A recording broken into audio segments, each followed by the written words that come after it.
Hey everyone, I'm DarcyBits, and today I have a deck list for all of you based around the Wingmantle Chaplain. I am a free-to-play player in MTG Arena. I have never really seriously tried to ladder climb, but this deck has come together so nicely and so pleasingly that I've decided to start trying to rank up. The deck is based around Wingmantle Chaplain, a new 4-mana 0/3 defender, which says, when Wingmantle Chaplain enters the battlefield, create a 1/1 white bird creature token with flying for each creature with defender you control. Additionally, whenever another creature with defender enters the battlefield under your control, create a 1/1 white bird creature token with flying. There are a lot of ways that you can build around Wingmantle Chaplain. I think it's a really cool card, and I want to see it in lots of different decks. So what I have is less of a deck list and more of a core concept that I'd love to see other people play with. It is 4 Wingmantle Chaplains and 4 Shield Wall Sentinels. Shield Wall Sentinels are a common 4-mana 1/3 defender, which says, when Shield Wall Sentinel enters the battlefield, you may search your library for a creature card with defender, reveal it, put it into your hand, then shuffle. So, we've got 4 copies of the Shield Wall, which can find us 4 copies of the Wingmantle Chaplain, and our defenders themselves. Lots of different ways you can use this deck. You can just play the Shield Wall, get yourself your Wingmantle, play the Wingmantle, or you can do Shield Wall into Shield Wall into Shield Wall, and then drop your Wingmantle later for a big payoff. But we're not really that interested in this one-time payoff of the Wingmantle Chaplain. Yeah, you get to continue to make 1/1s whenever you play a defender, but more than that, we're going to double up on this. So we're going to be using the Golden Argosy. Now, the Golden Argosy is rare, so it is a little bit pricier if you're going looking for a budget option, but really, I think you only need 2. The reason I have 2 is because I opened 2. I haven't actually crafted any myself, so, you know, there's that. Take this with a grain of salt. But Golden Argosy is a 4-mana 3/6 vehicle that says, whenever Golden Argosy attacks, exile each creature that crewed it this turn. Return them to the battlefield tapped under their owner's control at the beginning of the next end step. Crew 1. So, what's amazing about this is that when you crewing is tap any number of other creatures you control with total power 1 or more. This vehicle becomes an artifact creature, blah, blah, blah. Which means, even though the Wingmantle Chaplain is an 0/3, as long as we're still allowed to tap it and have its 0 contribute to the 1 we're going for. And also, we can tap all of our defenders. An interesting interaction that's not necessarily obvious right out of the gate is that when the exile, the return to the battlefield trigger happens, all creatures exiled return simultaneously. This means that the Wingmantle Chaplain sees all of the exiled creatures on the battlefield, making a 1/1 for each of them, in the same way that if you play a Wingmantle Chaplain from your hand, it sees itself as a defender on the battlefield to make a 1/1. So you're always getting a minimum of a 1/1. But it also sees all of the other creatures entering, because it happens simultaneously. So you don't get 1 per defender, you get twice the number of defenders you have minus 1, because it doesn't see itself enter, right? Because it specifically says another creature with defender enters the battlefield.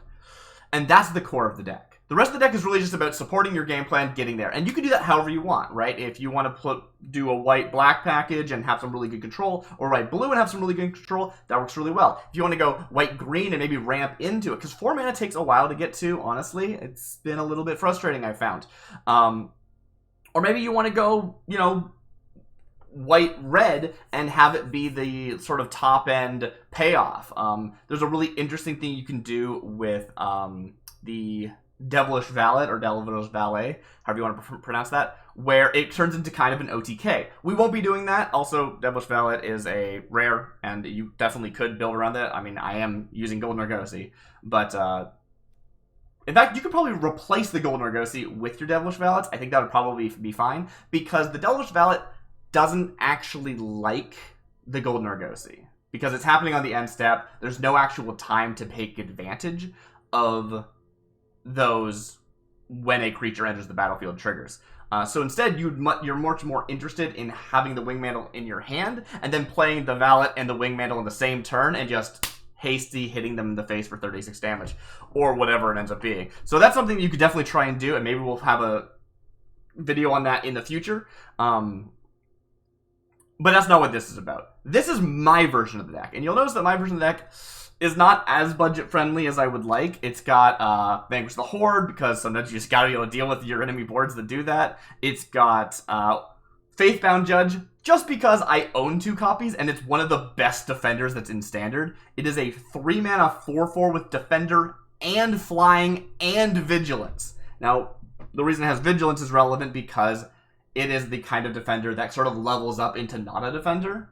Luckily, it keeps the defender keyword. It just is allowed to attack as if it didn't have it, so that's excellent. But it also makes for a great alternate wing edition. If you end up just controlling the board but can't actually get through for damage, you can use Faithbound Judge's other side. You can disturb them for Sinner's Judgment, which just says, as long as this doesn't get removed for 3 turns, you win the game automatically. Mwah, beautiful.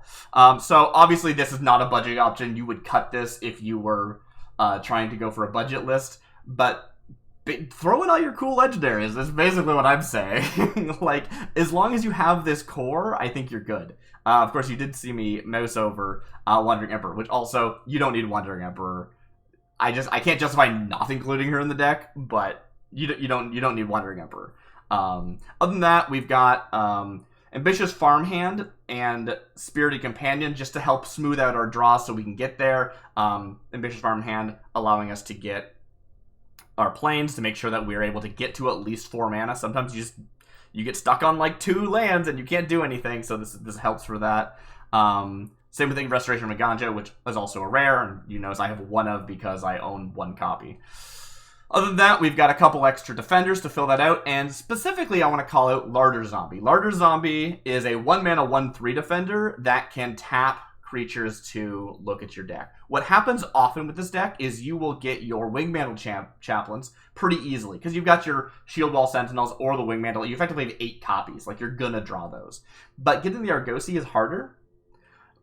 You'll still probably have a decent number of birds, though, so you can really start using your Larder Zombie at the end of every opponent's turn to look at the top card, or look at the top 2 cards if you're lucky, or not lucky, I suppose, to really get there. And it counts as Defender itself, so it just works really well. The main reason we're playing in blue is because I think the biggest problem with this deck is dealing with board wipes. If you invest all of your cards on the board and they wipe the board, you're going to be really happy to have some kind of counterspell, which, honestly, I probably should have better counterspells in this deck. I have 3 counters. No, I get this one too. But they're all based on mana cost. I think probably you'd be better off actually replacing one of these for like a negate. In fact, let's do that right now. I believe I have a single copy of negate. Again, from a... actually, this is common. There's no reason why I only have 1 copy of this.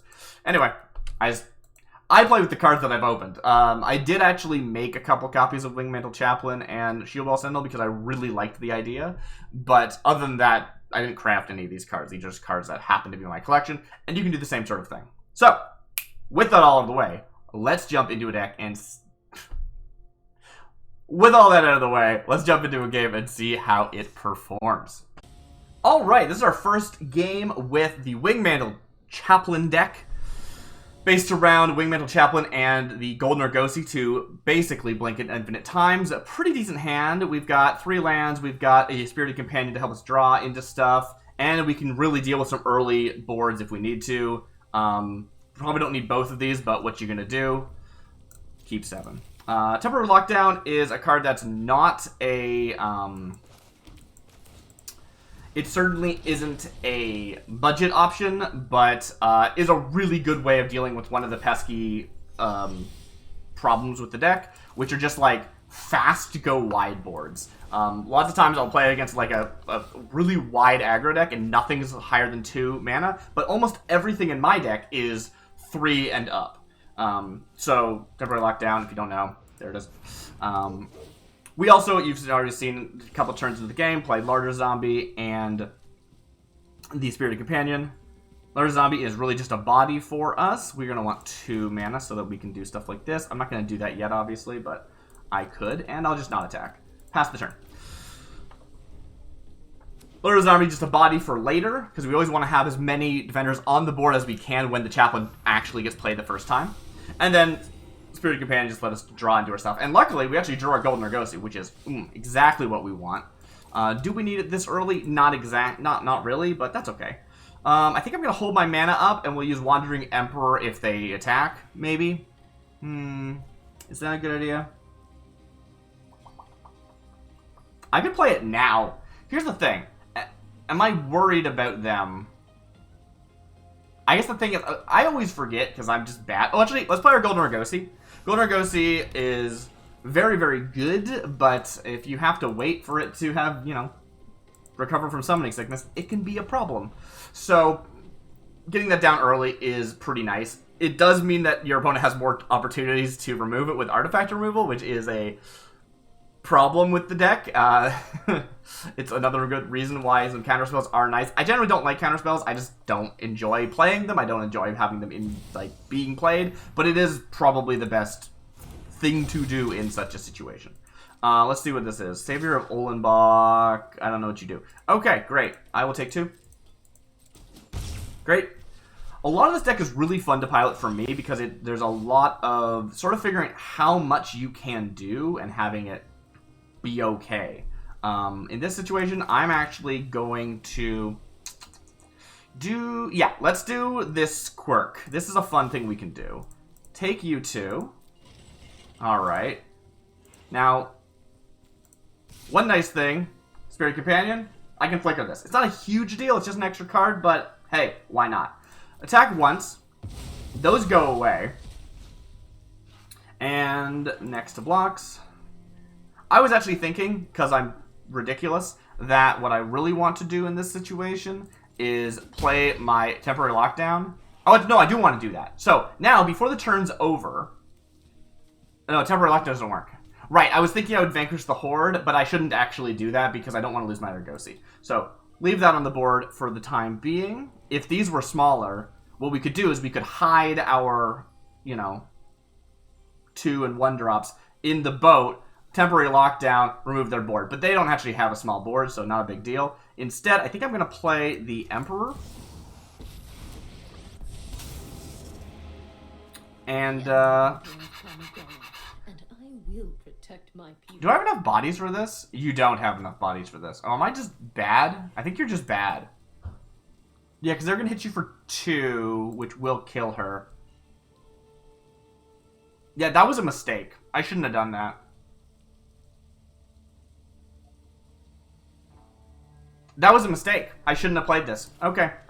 Nice. First time streaming it. And let's just completely mess everything up. No, that was absolutely... That was a punt on my part. Alright, well, that sucks. Because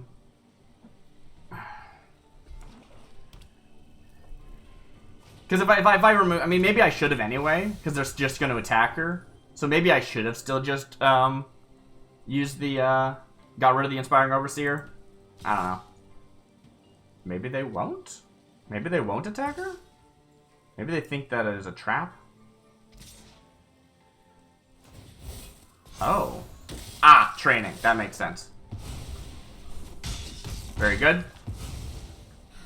Still have much to learn. Okay, well, now's a perfect time for us to vanquish the Horde. Let's do that real quick. Beautiful. And, I don't know what that does. Oh, I get it back. Sweet. Non-token creature you control dies. Return that card. Oh. Well, I should have read that then, shouldn't I have? I actually could have stopped that from happening. Oops. I could have just exiled that card to begin with. That's wow. Aren't you glad you're watching me play this? I mean, I might as well do this. There's no reason not to. And that is a fun thing about having this vehicle in a defender deck, is that it turns my non-attackers into, you know, decently strong creature. But no, that was completely a misplay. It's not going to set us back much, but is disappointing.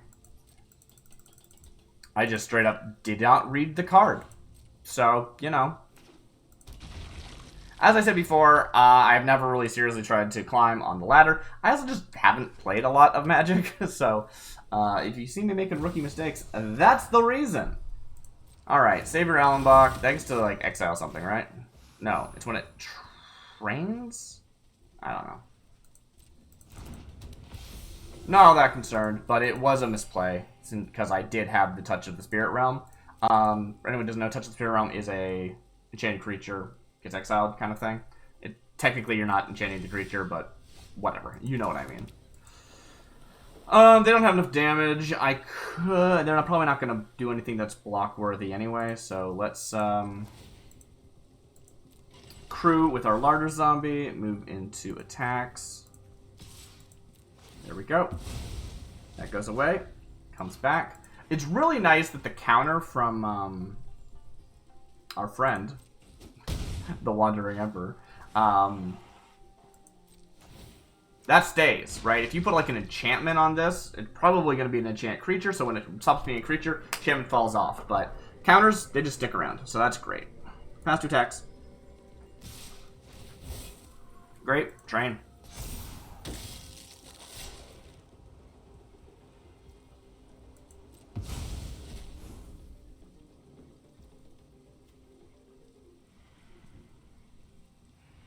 How does this work?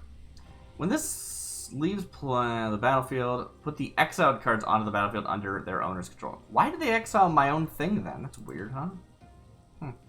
Alright. Yeah, I'll block you. Oh, I see. This was their whole plan. Very smart.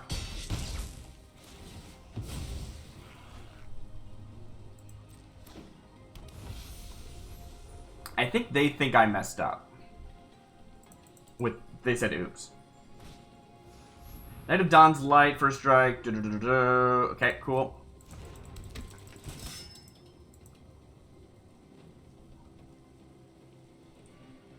I didn't mess up the second time. I messed up the first time when I didn't exile it to begin with. Okay, patch up. Bring that back. That's fine. It's a cool card. I don't know that card, really. Saber All... I mean, it's a mythic. Like, why would I know it? There's a very select group of mythics that I'm aware of. Alright. Let's see... 1, 2, 3... We got 4 mana on the field. You're 2, you're 3, you're 2, you're 3. Okay. I can cast both of these. I think I will. So we are going to touch the Spirit Realm on Liesa. Great. And then I think we do this as well.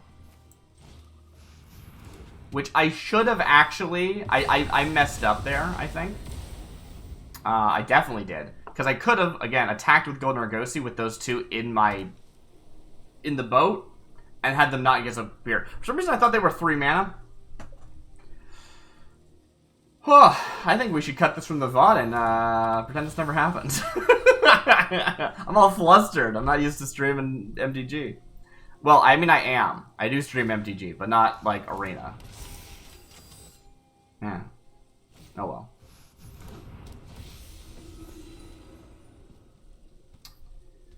Alright, what do we got? 2, 3, okay. Cool.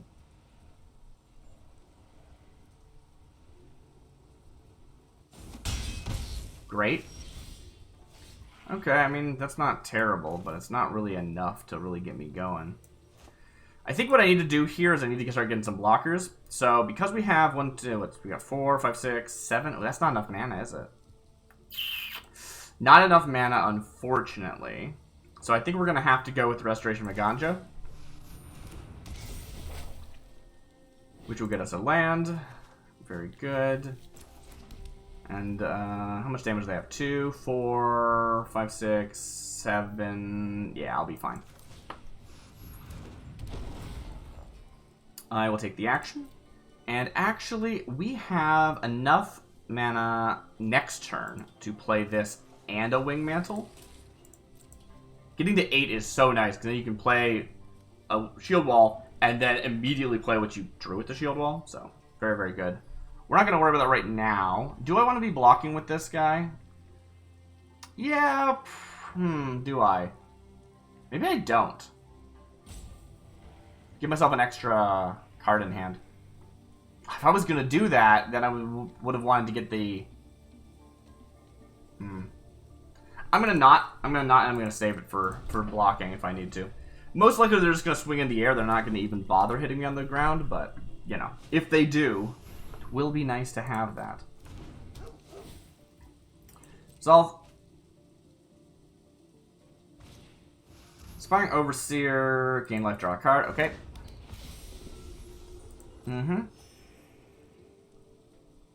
What's really fun to me about this deck, and I think I started saying this earlier, but I got distracted, is that there is this element of just kind of like waiting and trying to not die, and then you just are suddenly so explosive. So like, next turn, it's going to go off, assuming I don't die. That is a 3, okay. Let's do a little math.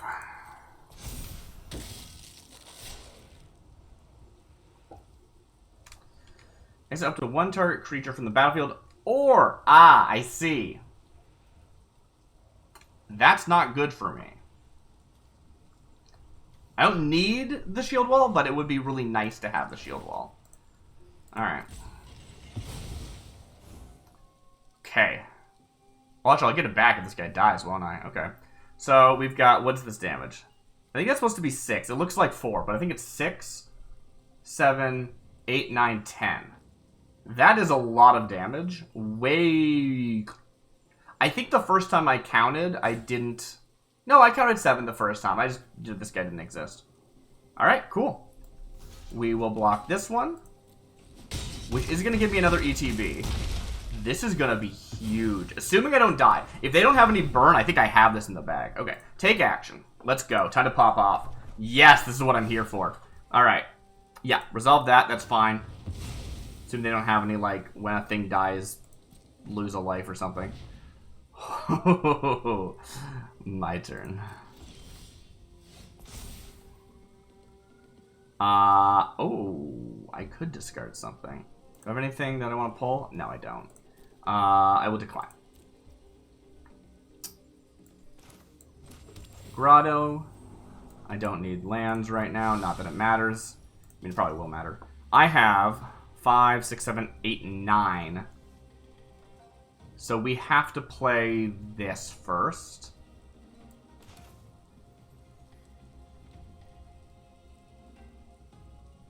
Kill the what? Yeah.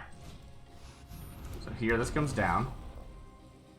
Search library with card defender. I will. How much mana will I have after this, actually? This is 3, so 1, 2... No, sorry, 4. All of that. I'll have 1 blue. Okay, let's actually find the larger zombie, then. We'll play a larger zombie. We'll then play the Wingmantle Chaplain. That's 4. Now, Golden Argosy. We're going to exile all of these. Submit 3. And the reason we do this, as mentioned earlier in the intro, but if you didn't watch that, next to combat.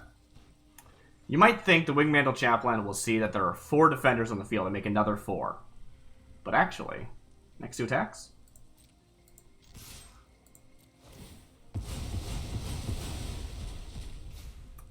Next 2 blocks.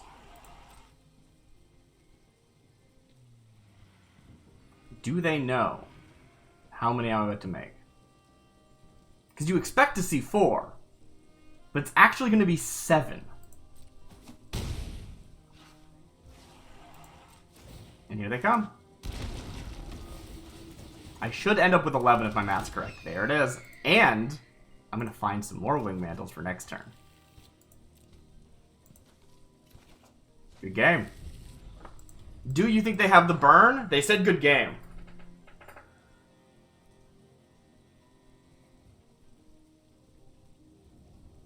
I mean, this is why this deck is so fun, because, like, I'm at 1 life. Like, that is exactly... Look at that, look at that, look at that! Like, I love this deck. I mean, and I didn't play it very well. Let's be clear. I made a lot of mistakes. Let's go. All right. And you might think I don't deserve that win. No. I played that perfectly. Other than the mistakes that I just mentioned. I think I'm contradicting myself. Let's go. Let's rack it up again. Standard ranked. Best of 1. I wonder how well this deck would function in best of 2. I feel like in best of 2, best of 3.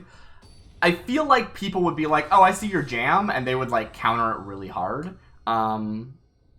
So I guess keep that in mind. I suppose keep that in mind. Okay, what do we have here? Not bad. We got turn 1 play. We can do one of these temporary lockdowns. This was a really recent addition to the deck, and it's so good. Like, holy crap. It's such a recent addition. And then we got our chaplains at 3. Yeah, I love that. Okay. Keep 7. Hello. Let's go.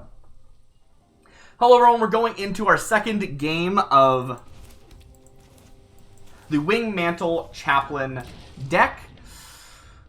This deck is, it's cool. I love it. It's such a weird, like, biding your time and then being very explosive. It's not even like an OTK, but often if you do pop off, you pop off so hard your opponent just concedes. It's beautiful. Evolved Sleeper, okay, very good. I have no turn 2 play, so let's play the tap land. That gives me a life. Beautiful, love that.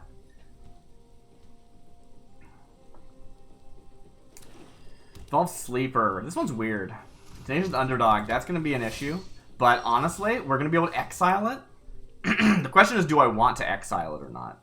Not because I might not want to exile, but because I'll also exile on my own thing. I do have enough lands that I can play this on turn 4, which is nice. And they're going to have a pretty weakened board. Also, Blitz. Like, being able to cast this from your graveyard is so powerful that I think I really do want to temporary lock down this board. It might be premature, it's only 2 creatures, but keeping that tempo, oftentimes the tempo is less important because what you really want to make sure you're doing is just like surviving long enough to get your stuff out, but I do have the turn 4 play, which is very exciting. Something suspicious is going on. Each player discards a card. Ooh, okay. That's super nice for me just because I think I need to get rid of the companion. The companion's not a big deal, right? That is in the deck for getting to the point we're already kind of at. Maybe we'll be able to see this without the Argosy. So, to reiterate the deck's premise, use Wingmantle Chaplain plus the Shield Wall Sentinel to increase the odds of actually getting your Wingmantle Chaplain to make a bunch of birds. Then, target player sacks a creature. Oh, okay. That's disappointing. Didn't like that, but that's fine. Once you get multiple of these, things get really cool. Because each one sees the other one, and then you're making twice as many. It's great. It's super fun. Absolute of a delight. If they have a lot of sacrifice stuff, this is going to be really interesting, because I have the things available to sacrifice, which is beautiful. But the point is that you're trying to use Argosy to basically flicker, and I do wonder if the Chaplain is the best target for the Argosy, because there's a lot of good flicker targets. But I think it probably is the best target still, just because, let's go to Plains, because it creates bodies, and bodies are important. If you exile your whole board and flicker it back in, they're all tapped, right? Which is different than usual flicker effects. So I think a lot of ETBs are less good with Argosy than Wingmantle Chaplain is. I think Wingmantle Chaplain is really strong. I'm not entirely sure what I should be worried about with these. I don't have time to read that. Sacrifice a creature? Yep, I can do that. I see what they did there, right? Because now they can attack with their 2/3. It's very clever. Graveyard Trespasser. I don't know this art, so I'm a little bit unsure what card this is. I've probably seen this before, but I don't recognize the art, so I'm taking a moment to remember. Okay. They're attacking with both Shieldred and with their flyer. I think I'll just take it. No blocks. Although with Shieldred, things might be a little bit... Oh, this is a bad draw. Do I just lose this? 4, 5, 6, 7, 8, 9, 10, 11. Well, I'm going to have to block a lot. And then I'm going to take 2 damage from upkeep with I think I just lose this. I mean, that just happens. Sometimes you draw lands. I'm not going to feel too bad about that. No attacks. Oh, and they're... Oh, okay, never mind. Yeah, it's even more dangerous than I thought. Because they're going to force me to sacrifice, it is going to be a little bit annoying. Just in that, you know. Oh, never mind. It's completely irrelevant. They're going to just destroy my board. So, not even a big deal, because what am I going to do anyway? For each creature card exile this way. Okay. I will block. Not super usefully, but you know what? Actually, they reduced their board too. 1, 2, 6. I will take 10 damage after Shieldred. Is there anything I can top deck that will save me?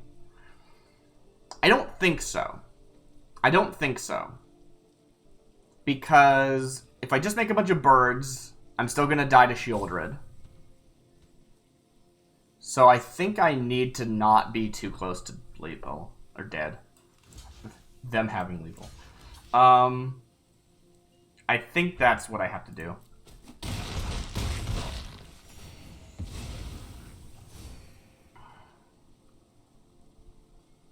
I think it's a very good chance I've already lost this game. Yeah, I mean, what are you going to do with that, right? Like, you know, that just happens. Wow, and there was going to be another one? That's amazing. Yeah, GG. All right. Yeah, go for it. That's fine.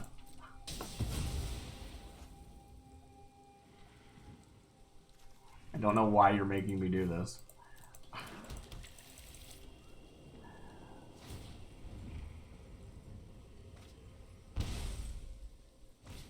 Nothing on Innistrad is free.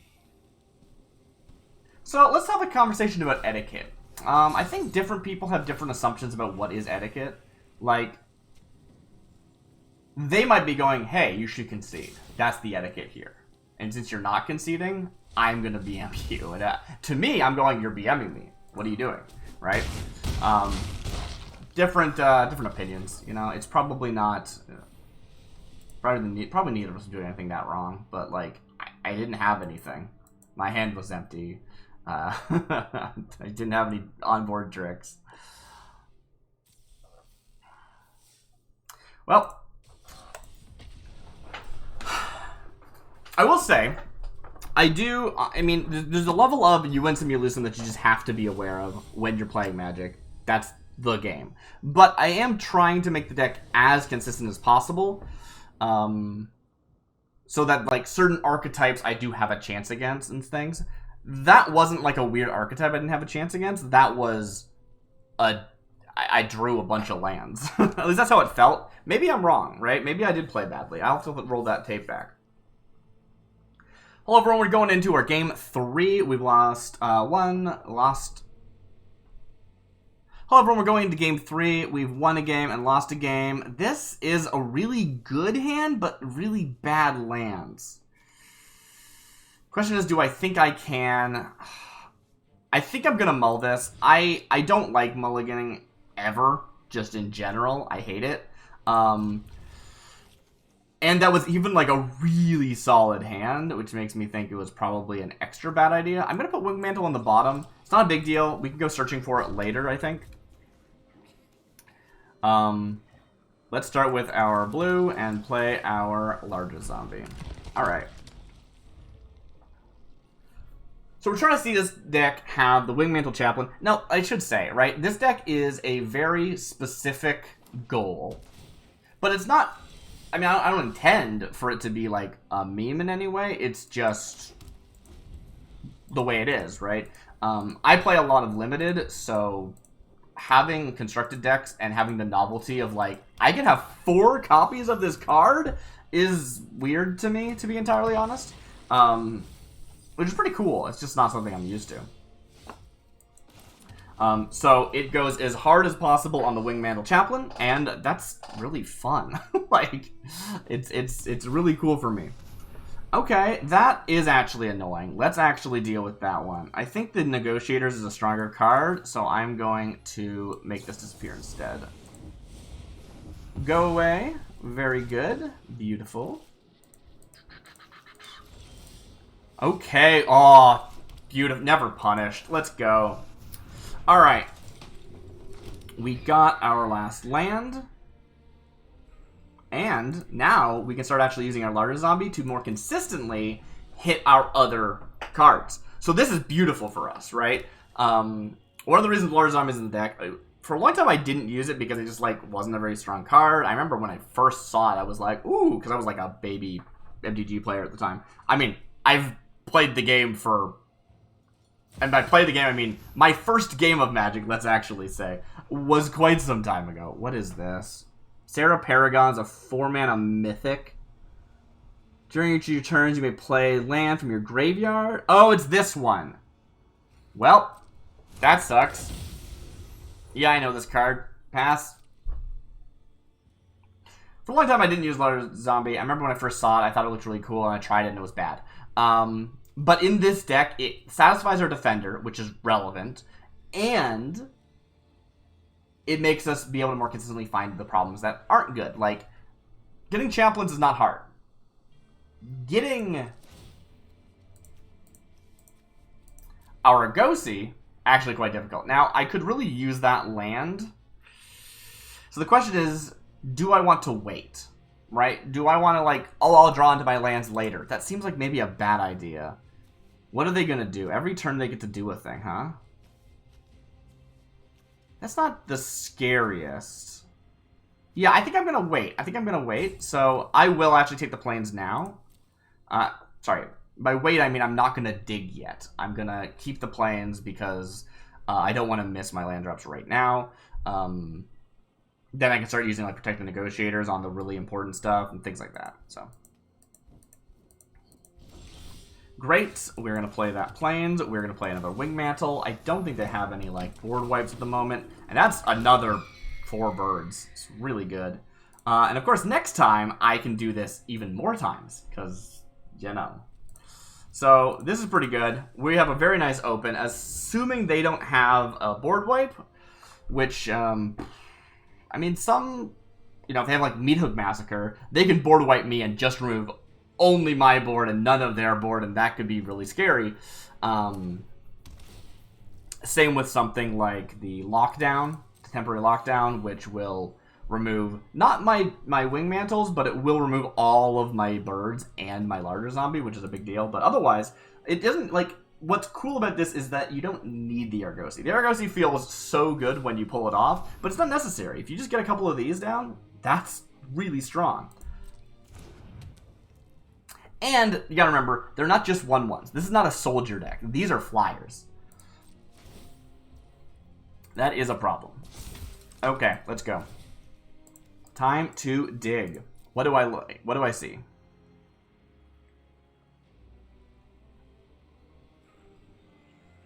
Hello? But there it is. Wandering Emperor is super solid.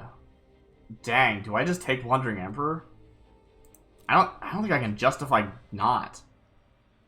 The thing is, they're too scared to attack with their Paragon anyway. So I don't think I'm going to be able to remove it. I think I get rid of it. As weird as that sounds. We're going to do it again, because we have plenty of birds. Submit 3.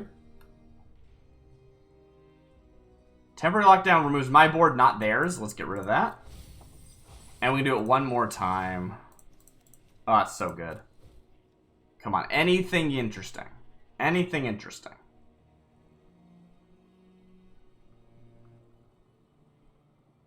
Borrowed Time is great.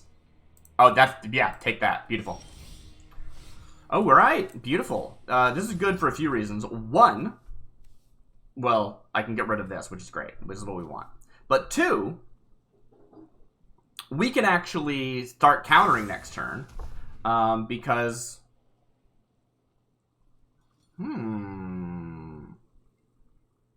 They are interesting. They're trying to force me to tap all my stuff out now, which is very clever. I think I will, actually. Not all my stuff, but I don't really care about my birds. I mean, I don't really care about these guys. I could really use that obscure storefront. We can't afford it right now, though, unfortunately. Great. I keep thinking I should add more card draw to this deck. I just can't find a spot that fits it in a way that feels satisfying. We will remove your Angel. Hopefully that doesn't have some reason why that's bad. And then we will... Do I just attack? I think I just attack here. Let's go. Time to close the game. Boom, boom, boom, boom, boom. And I still have Protect Negotiators. This will be basically counter anything. I can't kick it because I don't have the extra mana, but if they have a board wipe, I now can counter the board wipe. If they play Meathook Massacre, or if they play a Temporary Lockdown, I can deal with that, which is the reason why I'm playing blue, largely. Blue does have probably the best defender support package, just because it's got a larger zombie, and it's got Academy Wall, which I'm not running. I think you could definitely do like a Spellslingery Academy Wall style deck, which would also be really consistent. But like, it's really, really nice to be able to say the biggest weakness of this deck is that it gets just hosed by board wipes, and now it's not, right? Like, just straight up, right? Like, okay, there we go, we did it, right? Which again, I don't like counter spells generally, but if it's what I gotta do, I have no other recourse, right? There's no other thing that stops me from losing in that situation. I guess that's fair. I was like, why didn't they get rid of the Wingmantle Chaplain? But right now, they're on, like, you know, they're on a clock, and they're trying to slow that clock down. Even though Wingmantle Chaplain is a, like, more brutal card, makes sense. Alright, so this is flipped. They now have actually some attackers that are scary, but I have more health. I can just, like, wheedle them down. It won't be in one turn. Like, it won't be 2 turns, but that's okay.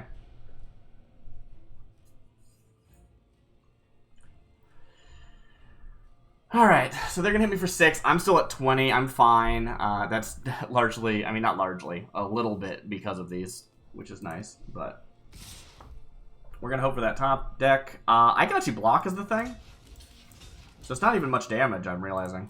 I wonder if they have any... Never mind, that answers my question. Unless they have, like, deal 1 damage to everything, which would be very, very cool if they did that. Do you have a second Meathook Massacre? That would be brutal. They do not. Okay, let's see what we draw. Play the Spirited Companion. It's just another land. Alright. Well, let's see if they can stop me. I have no burn. If they destroy my deck, I do probably just lose, but, I mean, they know what's in their hand and I don't. And they decided to scoop it up. Beautiful.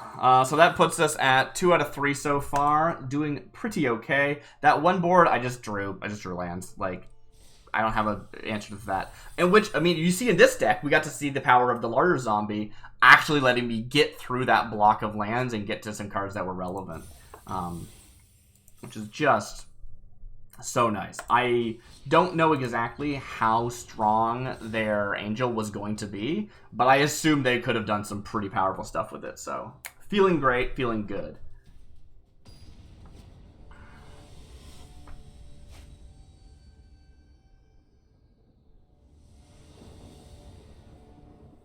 We're jumping into our 4th game. We are 2-1 in favor of us so far. This is only 2 lands. One is a Crystal Grotto, though, which lets us scry, so that will probably smooth out our next draw.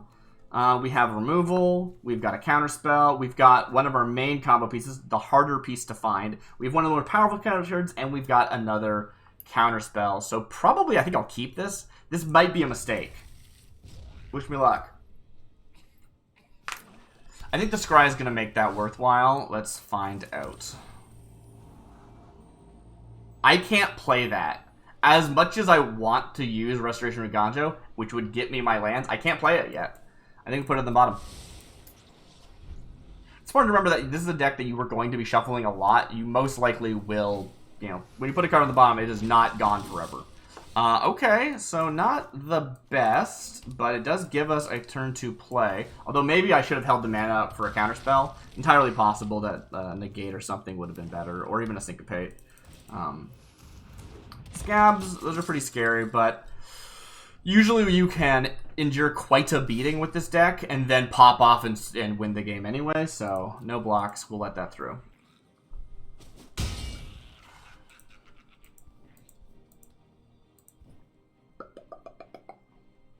What do you got here? Oh, that's not good. Yep, we're on 2 mana. Well, at least we can counterspell. That's not good. We do have, like, good cards, though. So, I mean, it's better than flooding, probably. Maybe? I'm not entirely sure. It depends. Depends on if we can survive this early. Ooh. That's a big bird.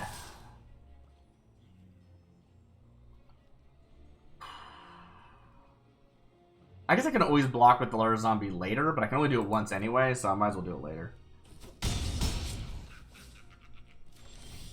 Okay, that's tap, but it's still something, and it's going to heal us 1, so... Oh, it'll have to do. We can find exactly what we need, though, a plains, which is very nice, instead of it being just getting us a... I think that's probably better than just getting an island, so that's still good, even though it's tap. Because we wouldn't have been able to use, like, Touch the Spirit Realm or something. Chill the Grave. Okay. I could counter their spell here.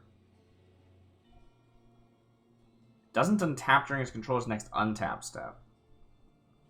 That's not a huge deal. I think I let them do this. Yeah, I'll save my counterspell for something worse. They still have 3 mana even, so... They might be playing another thing this turn. No? Okay. That guy's gonna die. These 3 are coming through. They had lethal and I just straight up did not notice. Because I'm bad. Okay. You know what? That's not the deck's fault. I still think the deck's good. Let's keep going.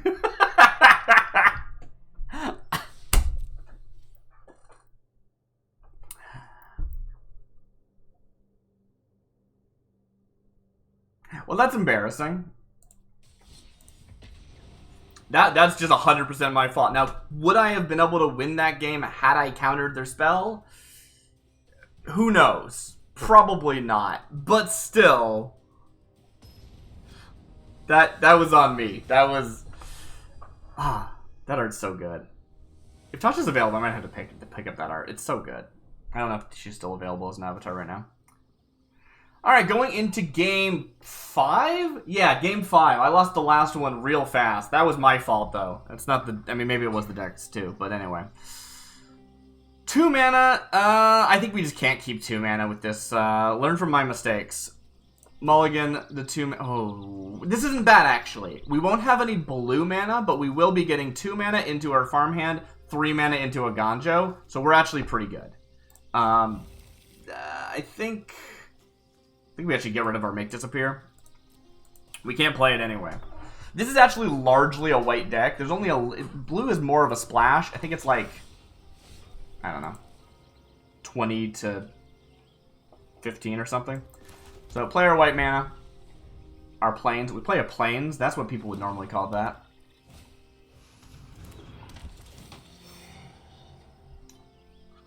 Discard a card. I guess we discard Touch of the Spirit Realm. The Borrowed Time is just better in almost every situation. It is also... Oh, they're both uncommon, so kind of surprising. Alright, cool. Play this. This will guarantee that we get a land. Beautiful. We still don't have plains, but hey, this is what Ambitious Farmhand's doing in the deck, right? It's to smooth out the issue of not getting enough lands. I don't have an answer for getting too many lands, unfortunately, but, you know, still. Deal with one of the 2 main problems is something. Although I did get screwed last game, but I should have mulliganed that. That's my fault.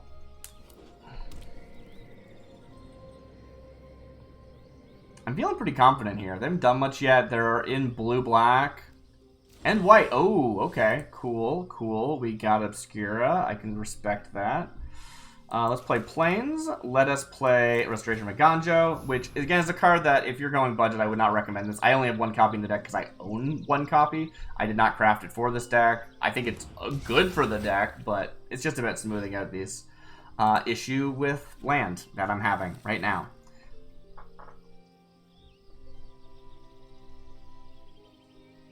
I can actually discard Spirited Companion and cheat that out. That's kind of cute. I don't know if that's relevant, but it's interesting that I could do it. Is it my turn? What the heck's going on? Oh, okay, I see. We're moving into it. Okay, got it. No attacks. I don't need to attack. I always forget that I can attack most of the time because this is a defender deck, so I just, like, don't think about it. I'm just like, yeah, it's fine. Why would I attack? Beautiful. Okay. I can't ramp, so I think I actually do go Spirited Companion. Then we will put the Spirited Companion onto the battlefield. That draws us a card. Beautiful. Save myself 2 mana. Love that. Alright, then we play our Plains. We still don't have any blue, but that's fine. We'll play our Shield Wall Sentinel, which will find us when it enters the battlefield. Thank you.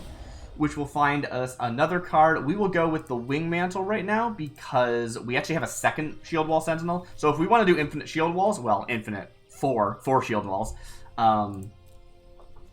I probably should have attacked there. There's no reason to keep up Ambitious Farmhand as a blocker when we have the 1/3 Shield Wall, but oh well. Again, that's just me not thinking about it. My opponent has not been playing any cards. I guess maybe they're flooded. They might be flooded because they haven't been missing land drops, so that's cool.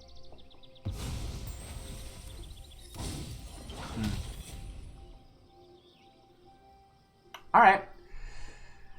Let's see. We have 4 lands. We don't have. Wow, we got exactly 4 lands, and none of them were drawn.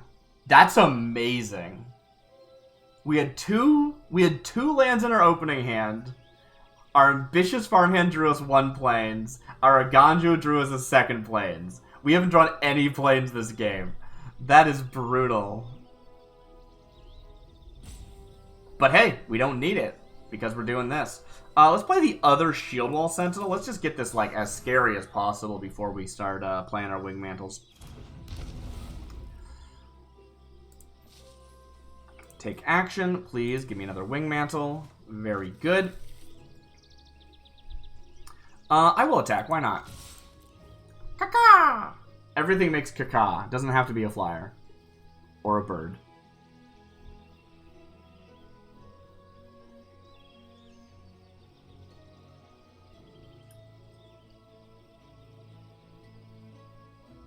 And then we wait for our opponent, apparently.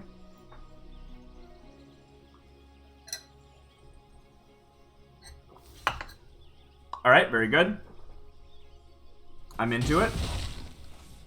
I think that's great. So, Architect of Restoration, I basically never used this card. It's cool, but I mean, I'm running a Ganjo for the Restoration of a Ganjo for the front half, so not something I think about much. Originally, this deck actually ran. Wow, I can't remember the name of it, but there's another white saga in Kamigawa that the other side of it, the enchantment creature version, is a. This is actually a big deal. So, Crystal Grotto is my favorite, like, non-basic. Ooh, yeah, I'll keep that. I need lands. Sweet. Let's go. As you can see, we're really lucky that we got all plains and not all islands. Although, then again, that was because of our Aganjo and our other one. So, whatever. So, yeah, I'm not used to Architect of Restoration doing stuff. I basically never attacked with it before. It just kind of does its Aganjo thing and then either gets removed or something else. So that's cool. But there's another white Kamigawa saga where the other side is a defender. So I've been running that. I think that's really fun. But there we go. That's what I'm talking about. I'm not surprised by stuff like this happening at all. It's just common. I might even exile it, honestly. This is so brutal. I'll do it later, I think. So, Really strong board, but not like the most crushing of removal. Yes, it wiped my board. Yes, that's a big deal. But it also isn't a huge deal when you think about the fact that I haven't played out my entire deck, right? Sometimes I will play like 4 Wingmantle Chaplains and then they'll all die and I'll be like, well, I guess I'm just dead now, right? Reveal their hand, you choose a non-land card from it. That player discards that card. I feel like the card they're gonna choose is like one of my counter spells. I guess they might choose this, which would be disappointing. I can't really counter them anyway, though. They have a lot of open mana, and these are mana-based removal or counters. So, go ahead, take a look at my hand.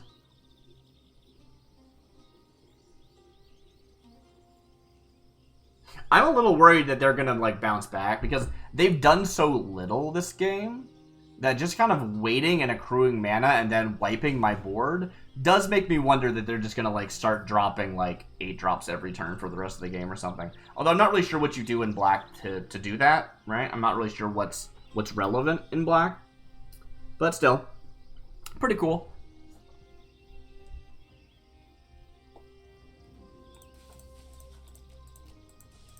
There's that one demon that makes more demons. Yeah, but you gotta have tokens for that. That's true.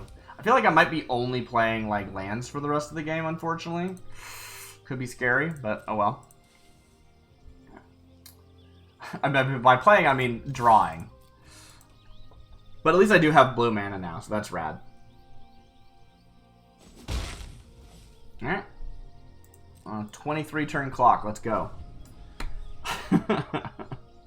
What's cool is that they can actually play around my counterspells now, because they know exactly what's in my hand, which is rad. I'm very into that. I like counterspells a lot more when they're on board, so that's pretty cool. Sterile creatures. I mean, I could counter this. I don't think I care to. So how many did I lose? I've only lost 1 chaplain. I've only lost 1. So I still have 2 chaplains in my deck. I can definitely bounce back from this. Not even worried.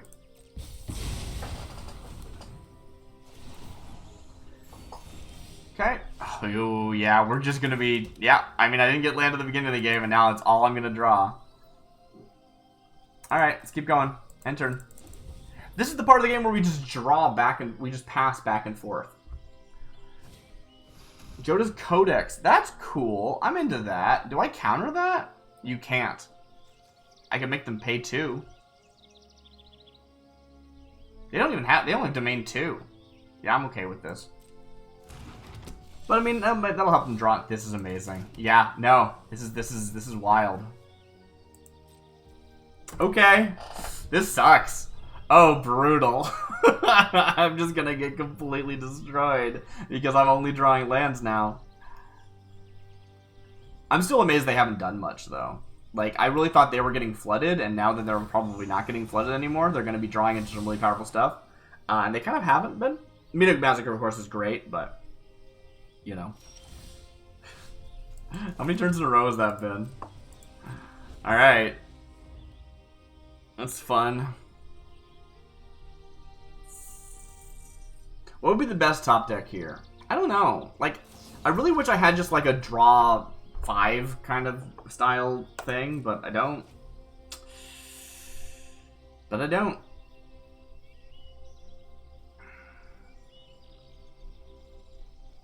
I don't think I'm out of this game by any means, but I am bored.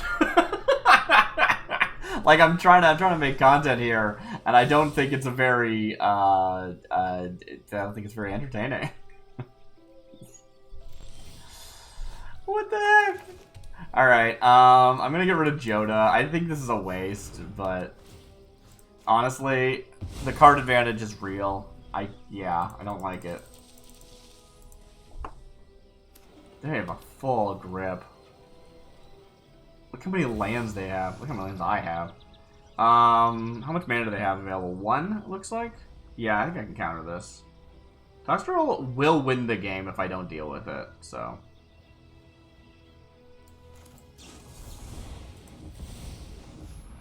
Can they pay 2? Am I just, like, bad at math?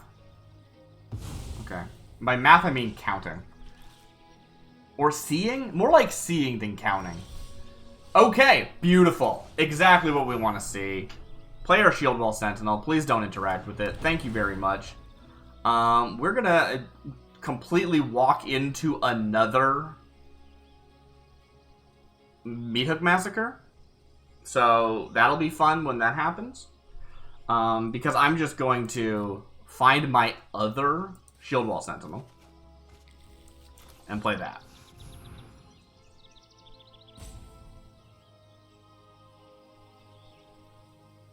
Great. Now I could pull another interesting defender, like Faithbound Judge. We haven't seen it all yet this game. Really, really solid. Probably would be a great thing to get on the board because it will win the game eventually. But I'm actually just going to take my Wingmantle right now. And I'm not going to play until next turn, which leaves my mana up to protect the Negotiators, which is exactly what we want. It'll protect the Negotiators for 3. They'll have to pay 3 extra mana for their spell, which will probably stop a lot of things. They do have a lot of mana, right? 3, 4, 5, 6, 7, 8, 9. Plus, if they play 1 this turn. If they Meat Hook Massacre, for example, for 3, that's 5 mana. They can afford to pay the tax. So this might not be a great idea. Oh well. It's what we're going to go for. It's what we got to do. Let's go.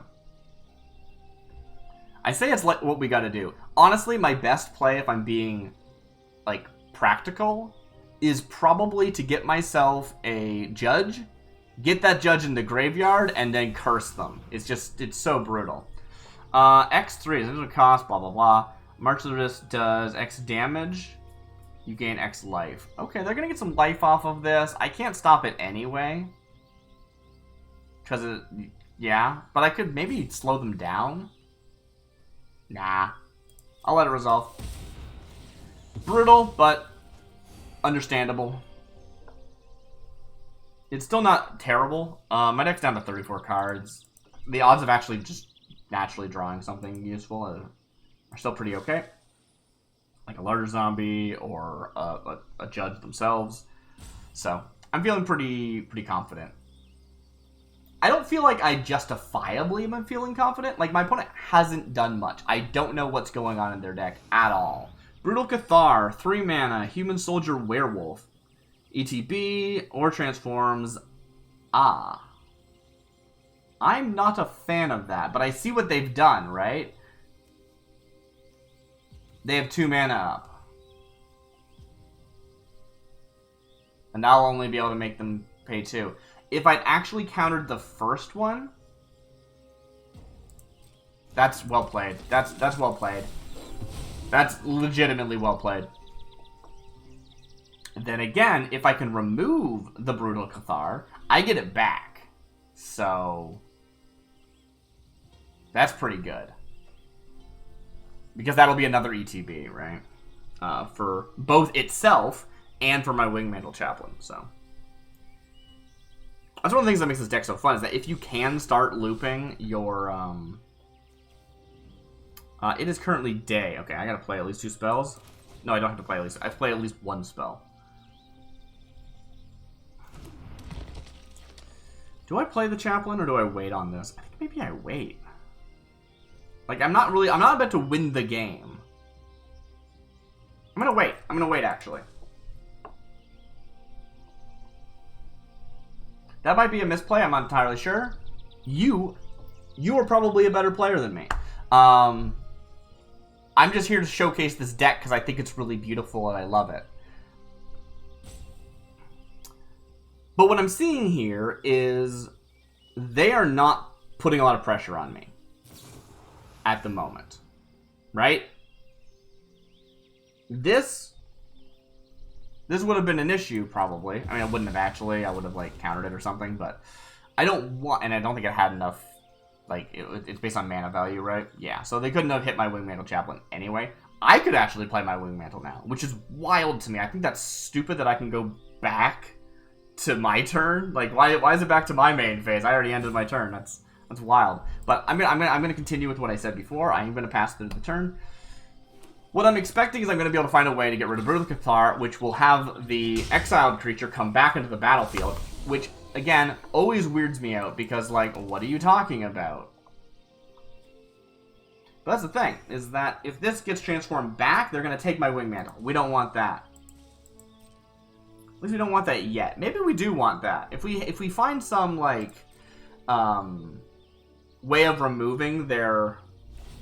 What's it called now? It's got a new name. Their Moonrage Brute. Then we'd actually get an extra ETB off our Wingmantle, so that might be great. But we don't have that in hand. Once we have it in hand, we can start being a bit fast and loose with it.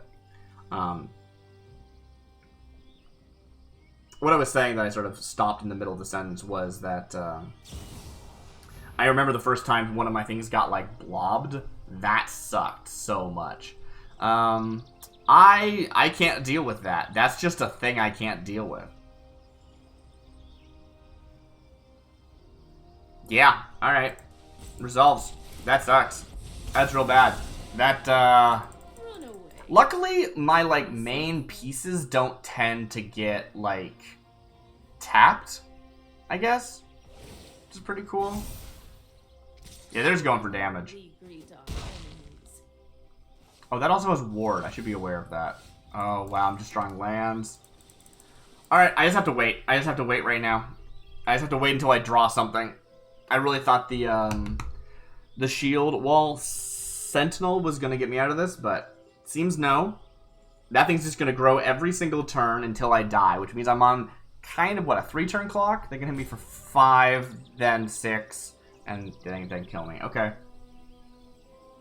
But all I gotta do is remove it, which isn't too hard. Once I remove it, we'll get this back. We'll then, like, double play Wingmantles. It'll be great. This is gonna be great. I have full confidence in this deck.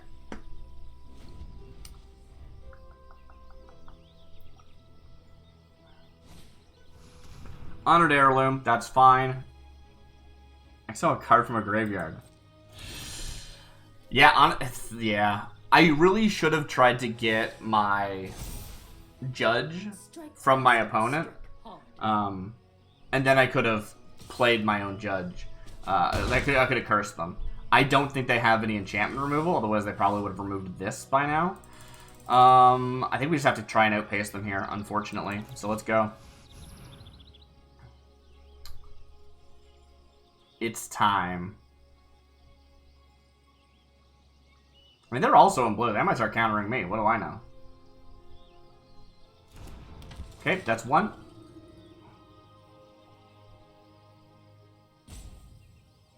Two Wingmantle Chaplains is a lot more than one is. Even if you have no other defenders on the field.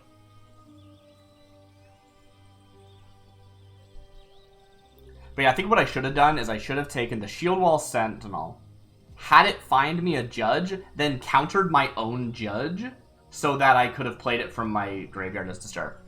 I don't like to rely on them too much, though. They're a great, like... Ah, crap. They can pay the 2. They can even pay 3 with the heirloom. Oh, that's brutal. Alright, yeah, resolves. So what they're doing here is they killed it before this resolved, its triggered ability, which means it didn't see itself on the battlefield, so it didn't make any creatures. Didn't make any 1/1s. Is that all of them?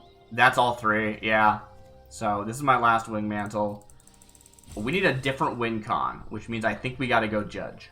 Alright.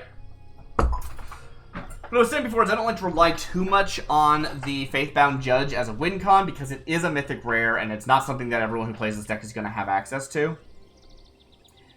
But it's a great alternate win con when you get stuck in one of these games that goes back and forth forever. New moves to teach you.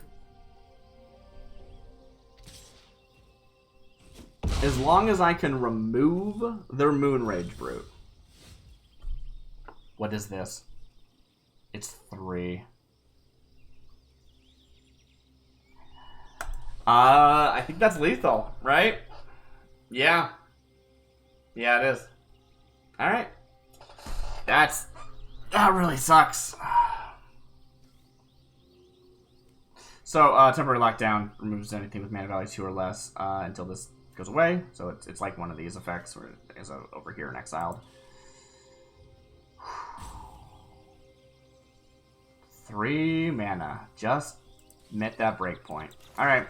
Well, we're going to have to do some chump blocking. Usually, one of the benefits, one of the strengths of this deck is that it's really good at chump blocking. Since they had that board wipe, that has not been the case. But often with this deck, you can just chump block for days. And maybe we'll see that, right? If I end up drawing into my defenders from here on, I could very easily block their 6/6, then play another defender, make another 1/1, and just keep doing that for a while. We'll have to see. Depends on what I draw. As much as it looks like I am super completely dead, I don't think I'm 100% out of this yet. I think the odds of me winning at this point are very low, but not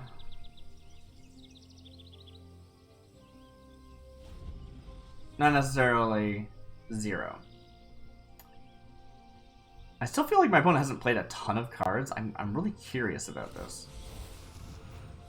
Discard, mill 3, then return a creature or planeswalker card from your graveyard. Okay. That's Toxrill. I like Toxrill. I think Toxrill's cool. I will counter it for the second time this game.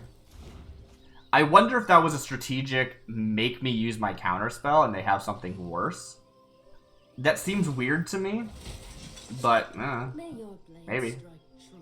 That was probably the right call, because they know that I have the jump blockers available, so it's very possible that they're like, okay, all I gotta do is make more 1/1, like more bodies than my opponent.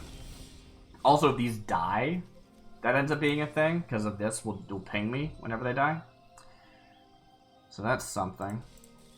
Alright, I just have to wait. I just have to wait till I draw something. Wait till I draw an answer. I do have Negate now, which I only have 1 copy in the deck for no good reason. I just happen to only own 1 copy. Just because. And it's a comment. I could pick it up if I wanted to. But, I can deal with a lot of stuff that might be an issue. What is this? Choose 1 if you control an artifact and an enchantment. You can choose both. Looks like they have chosen both. Exile target creature or planeswalker. I don't like that. Return it to your hand. I'm going to negate this. Maybe that is a preemptive use of my negate, but they think I'm out of counter spells, probably. So it's not like they're trying to bait me, I don't think. And also, I think I would lose. If I didn't. Okay, that's fine. Draw some cards. That's okay.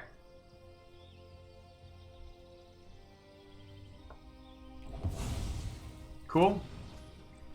Okay, go through. Does this have flavor text? No.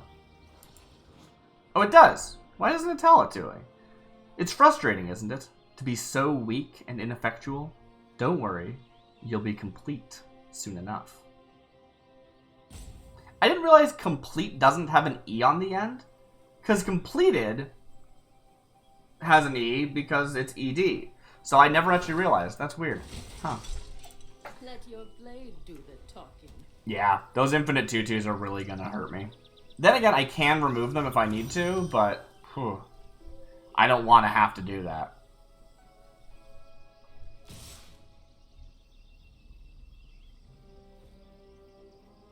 Oh, they have Vigilance. I forgot about that. That's cool.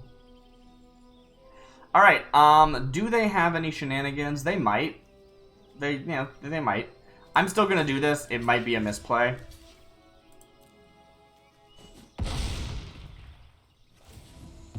Okay, gain a life. Are you going to pump your 2/2? You going to kill my Wingmantle? Draw a card, maybe. No, they have no mana left.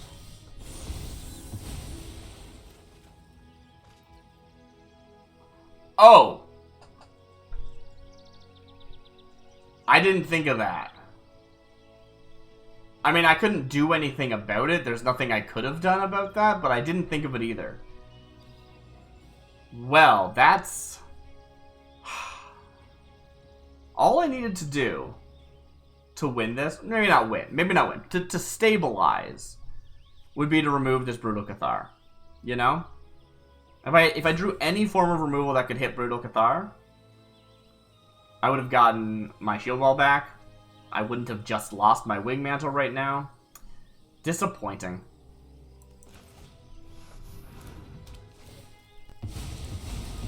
Good game. Brutal. Absolutely brutal.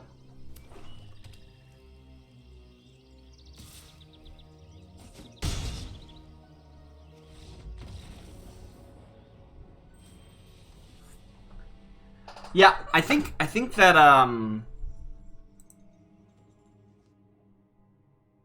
I think that the Sinner's Judgment definitely would have won that. It's interesting. I feel like Sinner's Judgment is the kind of card, that's the backside of the Faithbound Judge, is the kind of card that you only really play when, like, that's your win con, like, that's the goal. Like, yeah, I'm gonna do this deck that has this. But it's actually a backup win con in this deck, which feels really good, actually. And it's probably what I should have tried to do when I realized that it was possible. But it was too late at that point. Alright, moving into another game. We are playing the Wingmantle Chaplain. This is a pretty decent hand. It's not amazing, but it's got 3 lands, which is great. It's got Borrowed Time, so some form of removal. If the enemy like ends up going wide really early, I can use Vanquish the Horde. Although I don't have enough mana for Vanquish the Horde yet, because I only have 1 white source. But I also have a negate if I really just need to like have something not happen. Looks like a good hand. This deck does not really have a lot of early game bodies. It has a few options for that, but not a ton. And really just hopes to sort of stall out the opponent and hope they don't get anywhere relevant before you get your really, really spicy cards down. This is a great example of something that can really slow down an opponent's board.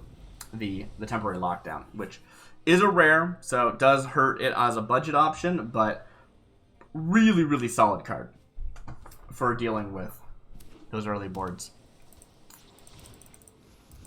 Or boards that just top out at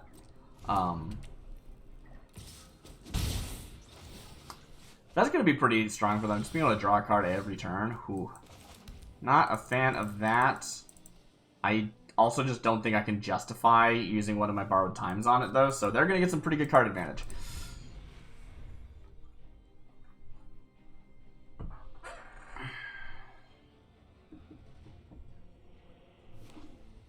We're really hoping that I can top deck a land at this point, because 4 mana is where this deck starts to really, really do well, and it's not there yet. Also, I need a Plains to be able to use some of my 2-pips, this one or this one. That is not a land, but it is a blocker, which is great. So now that'll put a stop to their infinite card draw. Love that. Otherwise, it's not a land. We need it to be a land. That is an interesting play. Halo Fountain is weird. Ah, there we go. Just attacking with the 3-1. Very smart. If I block it, then they can start getting in with this in future turns. Pretty into it.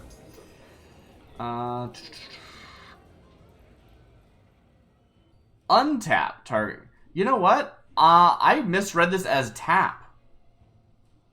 I actually have a copy of Halo Fountain, and I considered putting in this deck because you can make some just ridiculous number of birds.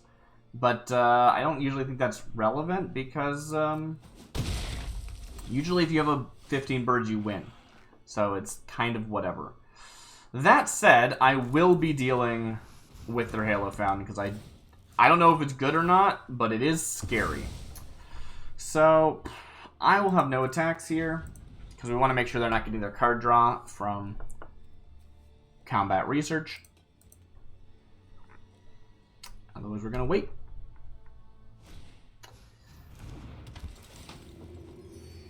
And, again, well, what are we waiting for? We're waiting for land, you know? I'll probably wipe their board as soon as I get a second Plains. That's pretty fun. The question is, do I want to use Vanquish the Horde, or do I want to use Temporary Lockdown? Because they do have these Gathering Throngs, which are 3s. So, you know. Also worth pointing out that this card here is a Disturb card, so locking it down might be better because that's putting it in exile. So, debatable. Either way, I don't have enough white mana. Both of them require white mana, which is brutal. But I do have 4 mana, which is enough for my Wingmantle Chaplain. So, we're going to start seeing a decently resisted board. There's not a lot they can do here. All of their stuff has one toughness, so now I can start actually blocking favorably. They're going to gain some life. Not a big deal. Speaking of gaining life, I think that you could definitely use Wingmantle Chaplain in a life gain Alliance-style deck. Very cool. Not what I'm doing, but it's something you could definitely go for if that's something you were interested in.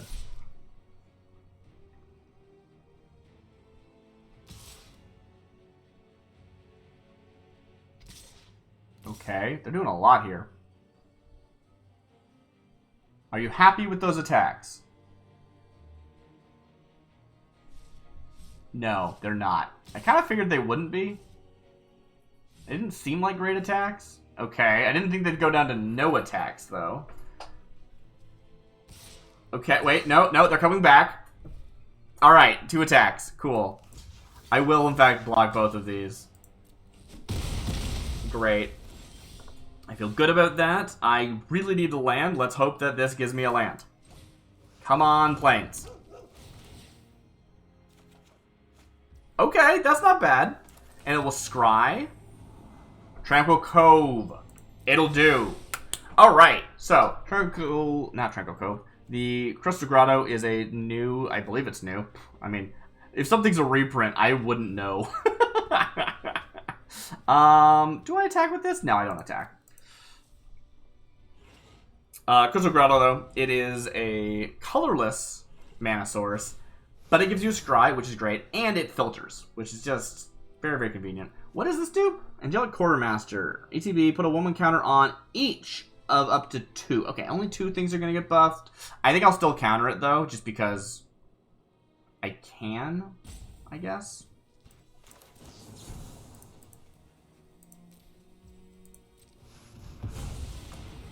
And it just seems like a big, scary thing that I don't want to have to deal with. So, we're at the point where using the temporary lockdown is looking really, really appealing because I've already got my Wingmantle Chaplain on the board, right? And the Wingmantle Chaplain is really nice because it dodges the lockdown, right? It's not going to hit my Chaplain. It's going to only hit everyone else. Unfortunately, if actually, maybe do I have enough mana? I do have enough mana because of the filter. That's awesome. So let's start with this. The question is, the Throng will stay up, which is a little bit scary. But I think I'd rather keep my Chaplain. So, what you gonna do? Goodbye, friends.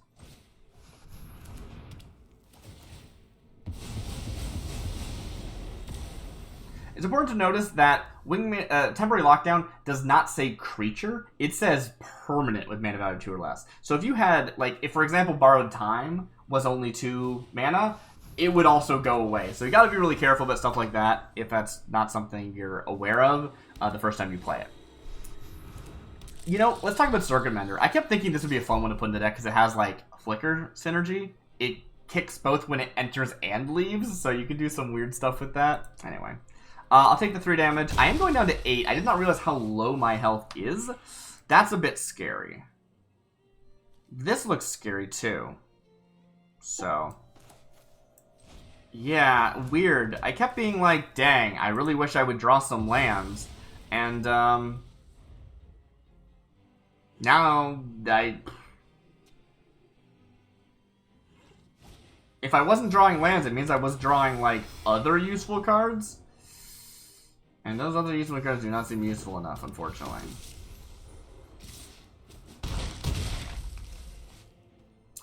Alright, so, unfortunately for our Wingmantle Chaplain, they will have to die. It is time to play our Vanquish the Horde. That's why it's in the deck. Which, I mean, again, it is not a very budget-friendly card. In fact, I only have 1 copy because I only own 1 copy. There's just nothing else that's gonna, like... I mean, I'm sure there's other options, but nothing that's not rare. This is the one I own. Sometimes you need a board wipe, you know? Sometimes you need a board wipe. Alright, those are flyers. And those will kill me. So I think I'm just dead, right? Yeah, I'm just dead on board. I'm just dead on board. Dang. I had some really good games at the beginning of this, and I've just been having... Well, I like to say poor luck. Maybe I'm wrong, right? And I'm always trying to think, is there anything about this deck that I could improve upon? Like, where are its flaws, right? And so this game, if we look at this, what didn't work here? I'm not really sure, you know? Because I feel like I am using all the cards in the deck. I did draw a lot more removal this time than other times. Sometimes you draw no removal, and when you draw no removal, it is really, really bad. This time, I drew a lot of removal, and you don't need too much removal. What you need with this deck is to get, like, just enough removal that you can deal with the really scary threats, but most things you're just going to be able to jump block your way through, so... Actually, if I drew more, you know, non-removal, if I drew more creatures, that probably would have been better. Alright, moving into another game. I have no idea. I've lost count. There's 3 lands. That's good. We can touch the Spirit Realm. That's useful for removal. Syncopate is also useful if we need a scenario. And Vanquish the Horde can deal with a fast early board. Steelclad Spirit is also a great early blocker. Okay. We're going to have to rely on drawing into our combo pieces, which is always a little bit nerve-wracking, but otherwise should be grand. Alright, I could go into my Steelclad Spirit. I don't really need it early because my opponent can't attack me anyway, so there's nothing for me to need to, like, block. And my Steelclad Spirit is not going to be attacking on turn 3. So having it on the battlefield is mostly irrelevant. Luckily, we just drew our Wingmantle Chaplain. That's awesome. I guess the thing that I'm realizing that I would like the most with this deck that it's missing is really just ways of protecting my board. It does have a couple counter spells, and maybe I just need to be playing better at not playing all my mana. Because, boom, there you go. Stuff like that's going to happen. It just is. It's just going to happen. So, suddenly, my Wingmantle Chaplain, not as good. I do think I should probably be doing more, like, holding my hands to my chest. The Wingmantle Chaplain does not need to be on the board yet, right? It feels like a good idea to play them early because then I don't have to spend 4 mana next turn to play them. But they're not really doing much on the board other than being a target for removal. So I think I'm going to not. Maybe this is a misplay. I kind of, you know, I'm not the best player in the world, so I don't think the deck is bad. I think the deck actually is really well built, you know, if I do say so myself. And so what I focus on is what can I do differently this game as opposed to what can I change about the deck. I feel like I've exhausted my what can I change about the deck options. Not entirely. There are some other things I think are useful. You can be a little bit rampier. You can have more card draw or card selection, right? Scrying effects and things like that. I think could make the deck a lot more streamlined. But, you know, we'll see. So I think I'm going to try and just keep my cards to my chest and see if we can really drop a whole lot at once. Now, of course, dropping a whole lot at once does have the problem of getting board wiped, which happens to me a lot. If we're smart about it, we can keep a counterspell and not have to worry about a board wipe, but you never can tell. That might just not come together.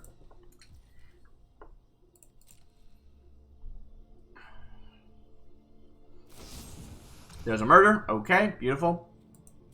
Not unexpected.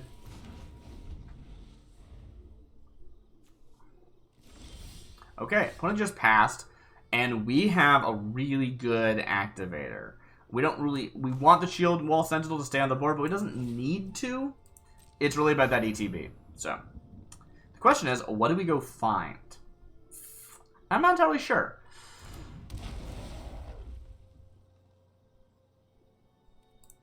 The obvious answer is the Wingmantle Chaplain. If we look at our deck here, though, we've got only 3. We can't play both of them in the same turn. I think I'd rather pull something like the Faithbound Judge. I should be pulling this card more often, I think.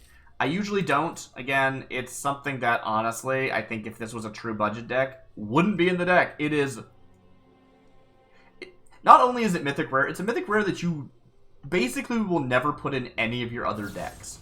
So, you know, there's that. I can't counter this. Cool. I could flicker it, though. I think I will. So Touch Spirit Realm is a great include in this deck because sometimes you can just use it to save somebody instead of using it to clear your opponent's board, which is great against boards that are mostly removal and don't actually have a lot of creatures, it turns out. But that's a lot of fun. Now the problem, of course, as you'll notice, is that that happened on their end step, so it wasn't there for the rest of their turn, which is maybe fine. It doesn't mean that they can't interact with sorcery. We're okay with that. It's going to return, which is great for us because it doesn't just protect our Shield Wall Sentinel, it's also going to let us draw another card. And this time, I think we'll take another Shield Wall Sentinel so that we can more consistently start filling our hand.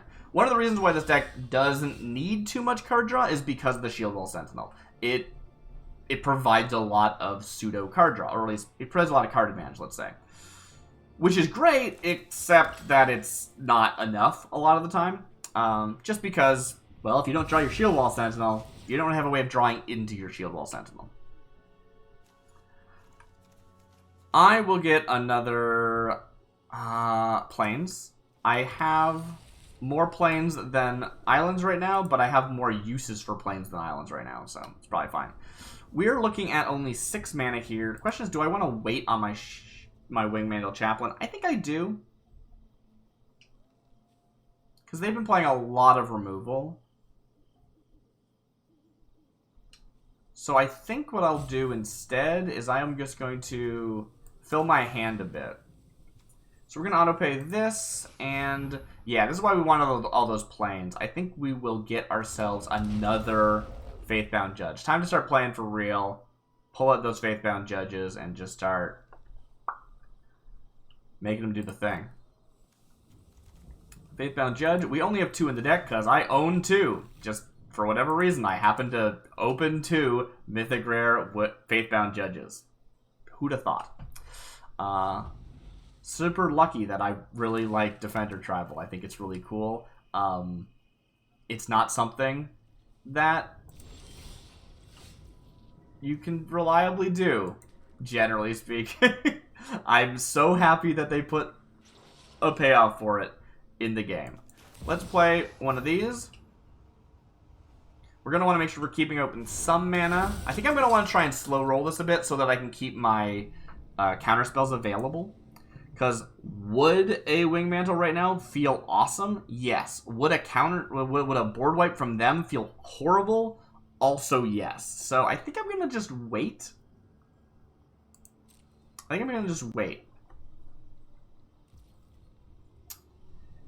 And turn. Oh, I really want to see the red version of this deck. I'm not a huge fan of Boros, but this deck feels so little like Boros. The deck I'm envisioning. It's not... I'm okay with that. That's fine. Do you think they have enchantment removal? I might just play this.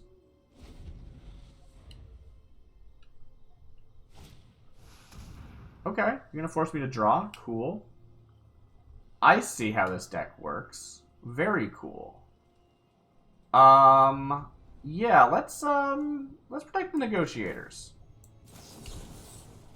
Do I have enough mana for this? I hope I do. Yeah, I do. Great. By mana for this, I mean, do they spend enough mana for this to be relevant, is what I meant to do. Do I have enough tax for this? Okay, they actually have a creature now. Very nice.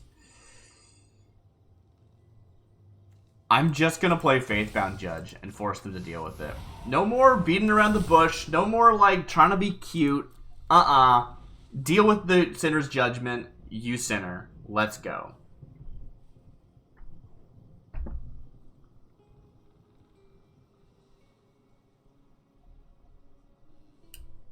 Is that the best play? Maybe not. To me, their deck has said to me, I don't have any enchantment removal. Now, that's not necessarily true, because they've had no need for enchantment removal, so it's impossible that we haven't seen any. But I feel like, I don't know, it's giving me the vibes that this is like a... Never mind, it's got debt to the cami. Okay, there you have it. Yep, okay. Oh, Golden Argosy is good.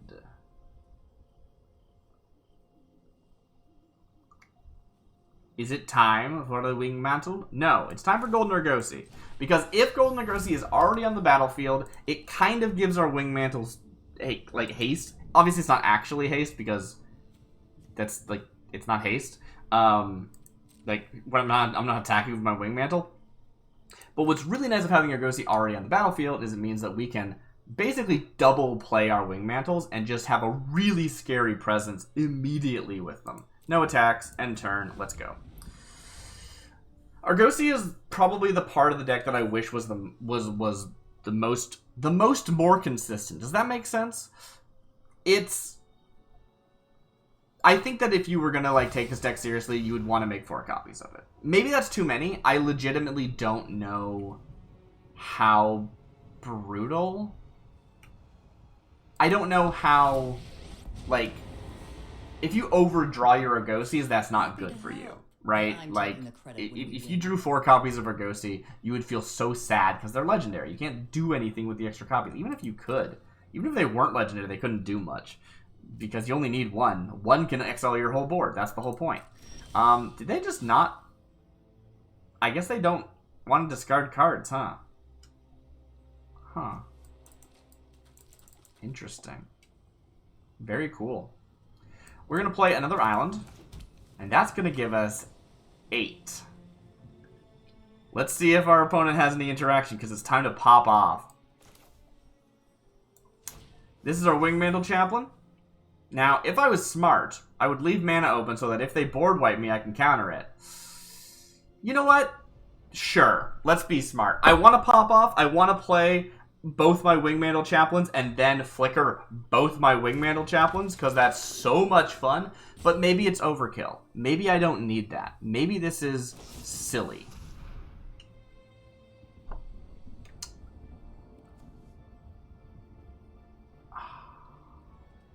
Well, crap.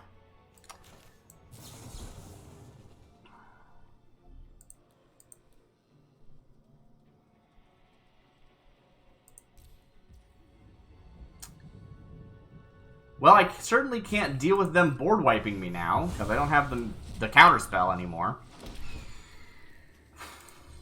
But that's okay. We can still do this.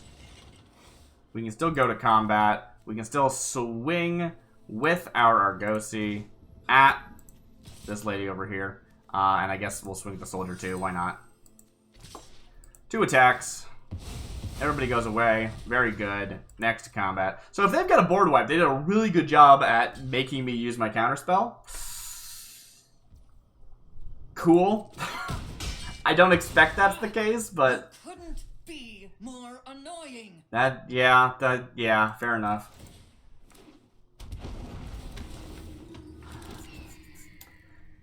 Alright, how many birds did I get? 5?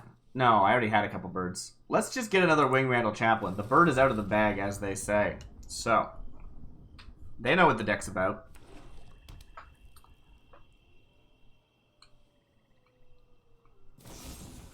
Here's Downfall. That's fine. Do I want that? Yes. Is it fine that they're killing it? Also yes. Because I've got another one in my hand. And of course I can flicker it the same turn it gets played. So this is fine. Not a big deal. Would have been better with it, but not a big deal. Exile's a creature that they control. What? Yeah? Sure. I'll exile this one.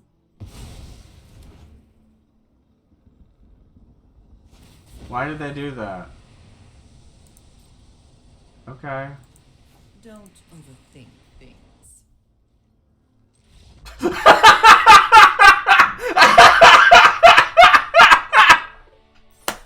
Okay, that was funny. If you missed what happened there, they made me discard, so I chose my Faithbound Judge, and they realized they had no enchantment removal, and they scooped immediately. I mean, you had 3 turns to draw an enchantment removal. It's possible. I mean, unless Debt to the Commies your only one and you only have 2 in your deck or something. That's so funny. That's really funny to me. Wow. I mean, they were gonna lose, but it's just a funny way of doing it. Like, oh, you want me to discard? Yeah, okay, I'll discard. That's fine. I'm okay with that.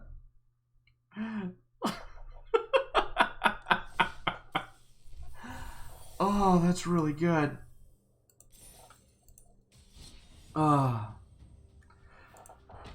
Alright, this is maybe the last game we're doing today. I only stream for, an hour and a half usually, and we're coming up on that 2-hour mark, so we'll see how it goes.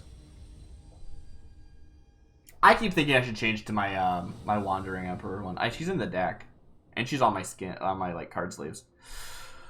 Alright, another game. Alright, back into it. We're into another game of the Wingmantle Chaplain deck, and this isn't terrible, but it's not great. We got 2 Storms of Removal, we've got a Counterspell, and we've got an early game body. I think we can't really justify mulliganing, because we might end up with less lands, and we really, really want at least 3. So, keep 7, and hope for the best. Alright, that's a pretty good open. Drawing the Spirit Companion will really help us. Well, it lets us draw into stuff while still putting bodies on the table. Hey, I respect the ambitious farmhand. I did not expect it to be such an important card, but whew, really, really helps.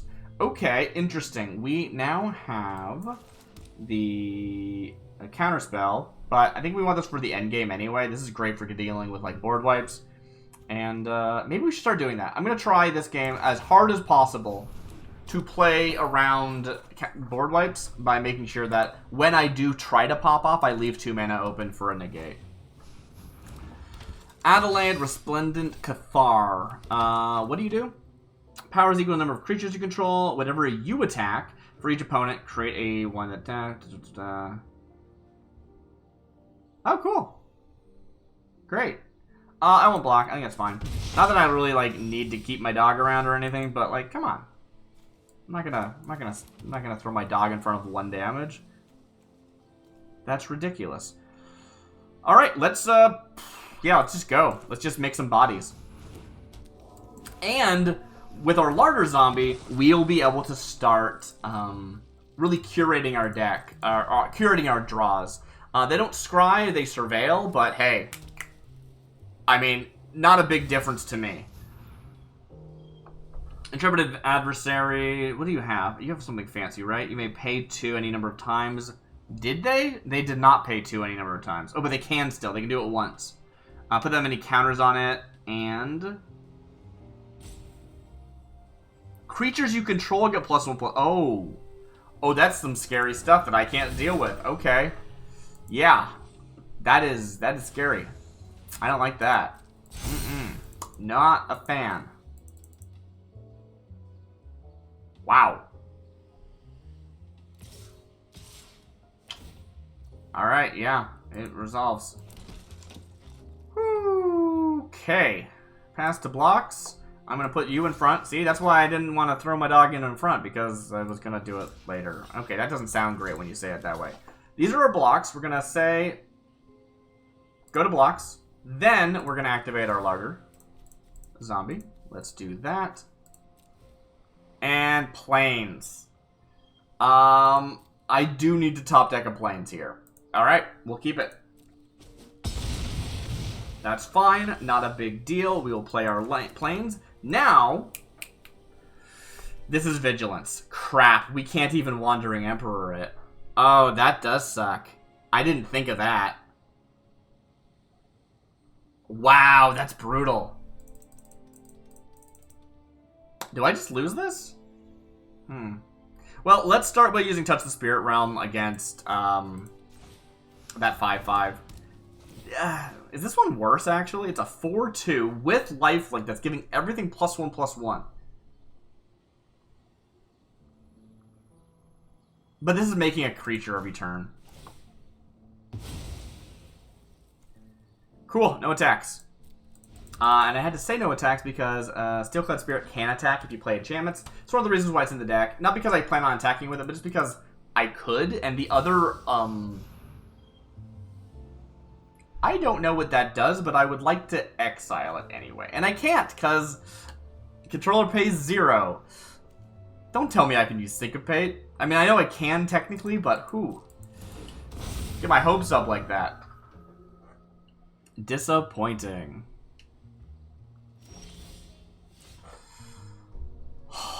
Alright, so... It also has Vigilance? Stop having Vigilance. Stop it. Alright, I'm just delaying right now. That's all I'm doing.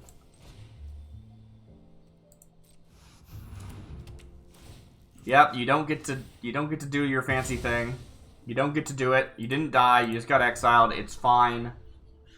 Well, at least my opponent's like going through a lot of resources.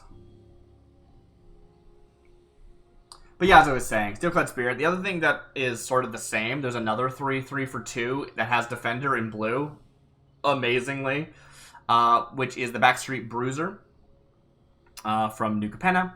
And it is basically the exact same, except for instead of needing you to play an enchantment, it is needing you to have, like, not actually modified, because modified is from the other one. But basically modified. That's so interesting. I hadn't thought about that. I do want other planes. Planes are just more useful to me than islands are. I really only need one island.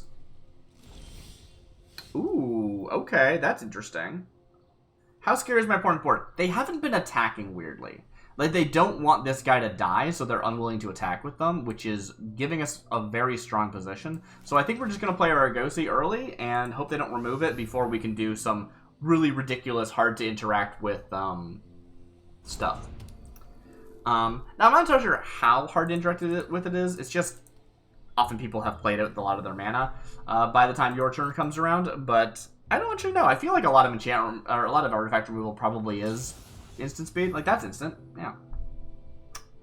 Oh. Okay, they're gonna get AO back. I need to know what this does now. I was just like, it's a thing I need to remove. Let's remove it. But now I gotta, like, know what it does. Boo. Alright. Fine. Fine. Pass. It's not even gonna tap when it attacks. Ugh.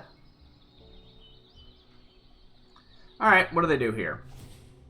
Oh, they're covenanting. That's cool. That'll make it a 4/4, right? Because it's a 3+1? Yeah, that's cool. I never activate the Covenant on this, so I just don't really think about it being an option. Kind of cool. I'm a little surprised they didn't attack with their Cathar. Like, if I double block it, I think that's really good for them. That's surprising to me. Oh well. The odds of me getting more removal, just because I've already drawn a decent chunk of it, seem low. So we just gotta hope we outpace the AO, which we might be able to do.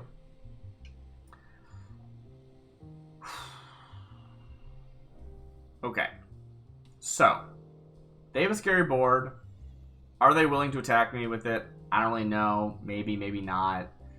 If I play the shield wall and then I flicker my whole board... Well, I'm whole board. If I flicker my shield wall... First of all, I will lose my Argosy because they'll just block it.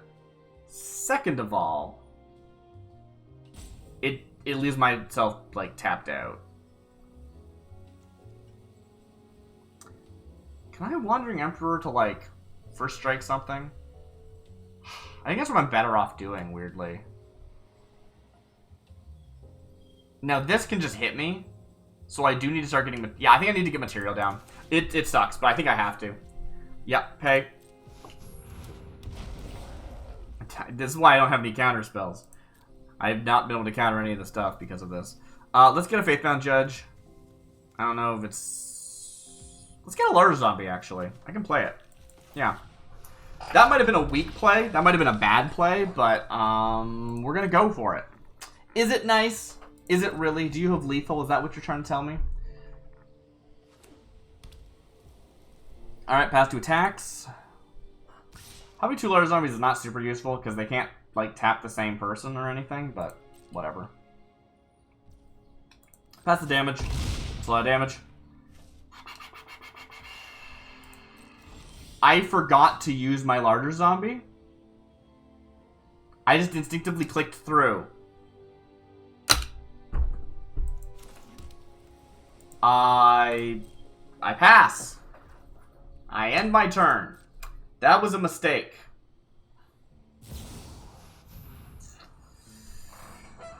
ETB exile a card from a graveyard. Whenever you play a land or cast a spell, if it shares a card type with the exiled card, create a human.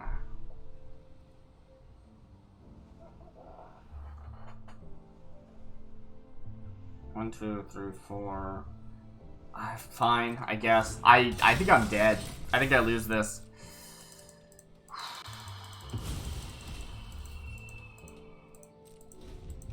I can't believe this is vigilance.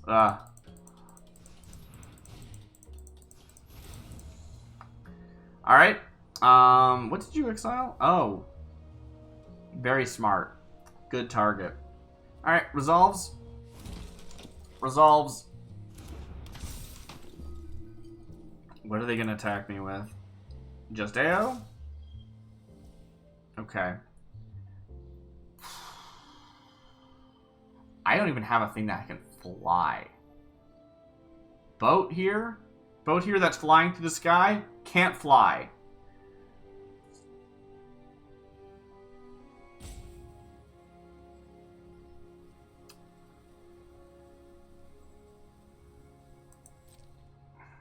Alright, I'm not dead yet, technically.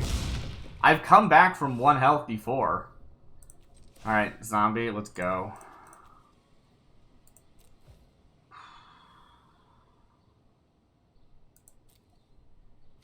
That's not enough. I mean, the funny thing is that would actually wipe almost all of their board, but it wouldn't get rid of the thing that's actually the problem. Right? Like, it clears almost their whole board.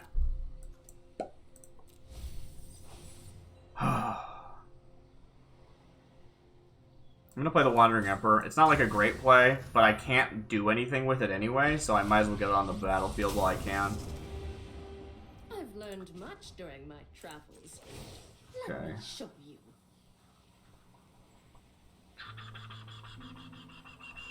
You know what I'd like to do, actually? Cancel. I'm gonna activate this. Let's them, like, kill my Argosy now. That'd be amazing. And then we will 1-up and put it on top of the Golden Argosy. It's not a valid target, apparently, until then. It's so weird. Remember your training. But now it can actually attack without dying to... I mean, it still will die because they can block it. Well, crap. Really? Really? What? Okay, what have we learned? How can we improve this deck?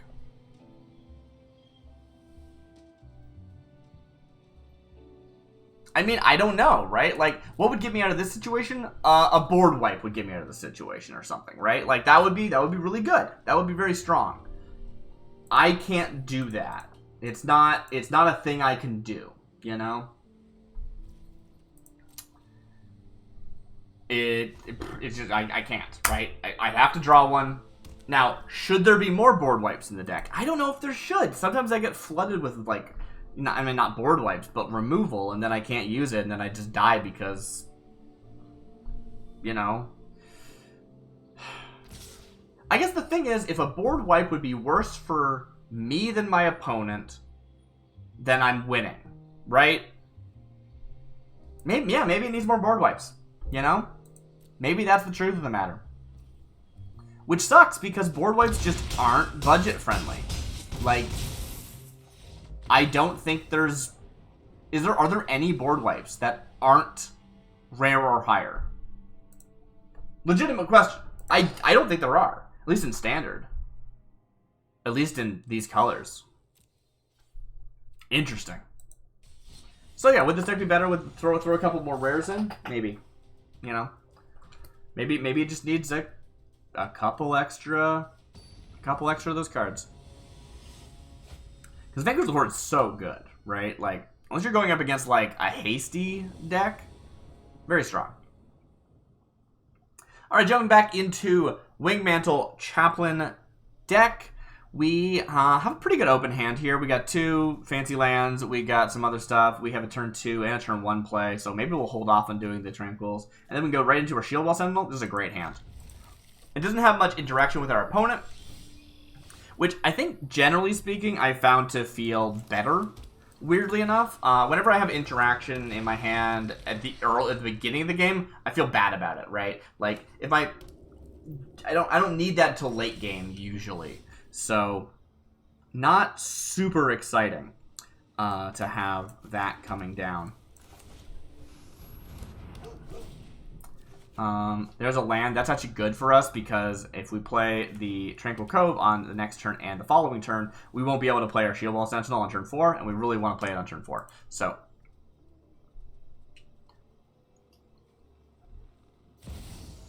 Liliana of the Veil. Cool. That's a situation where, yeah, having like a counterspell or something would be nice, except for, of course, my hand. But I've already played all my cards, so I spent all my mana, so it wouldn't be a thing. Each player discards a card. Yeah. What do I want to discard here? Probably like a Tranquil Cove. As bad as that feels, I think that's the weakest right now, because I need to actually have an island. I need to have a basic land. A basic land is necessary at the moment. I will poke the Liliana. Why not? You're gonna regret that. Oh, will I? Alright.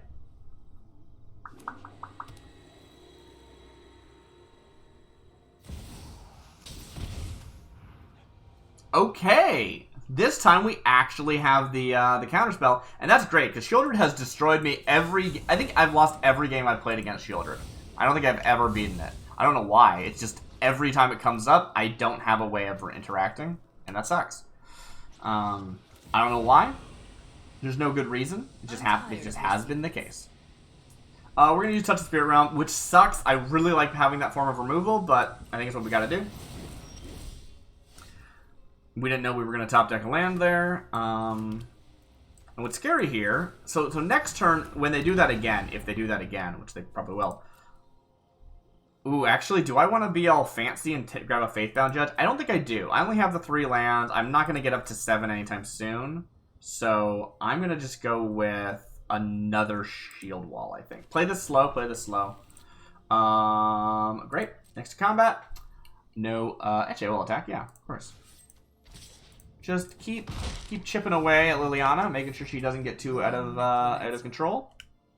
We certainly don't want to separate all permanents target player controls into 2 piles. That would be brutal.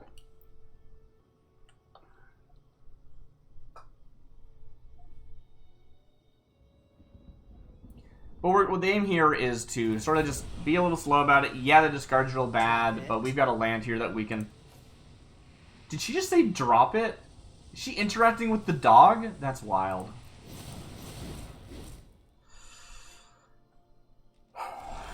Alright, so again, it's a shame I can't really get my lands on the battlefield, but I think I can't afford to right now.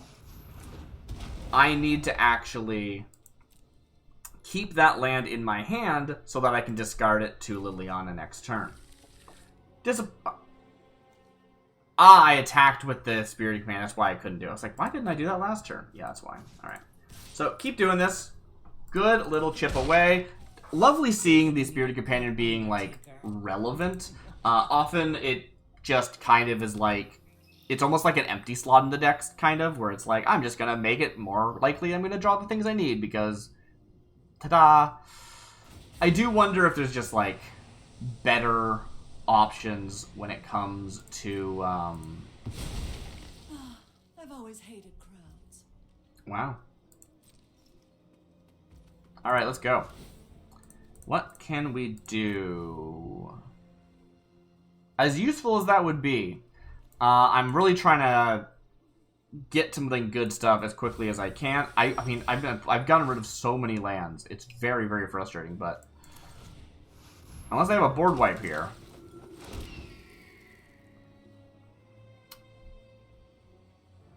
Is pretty good. But yes, I would love to be able to add some more card draw to this deck. If I had repeatable card draw, like, you know, that's one of the things with... Yeah? I mean, that's not surprising. I can't argue with that. That's right. Don't need that. Do it again. I mean, I'm not even... do I want that?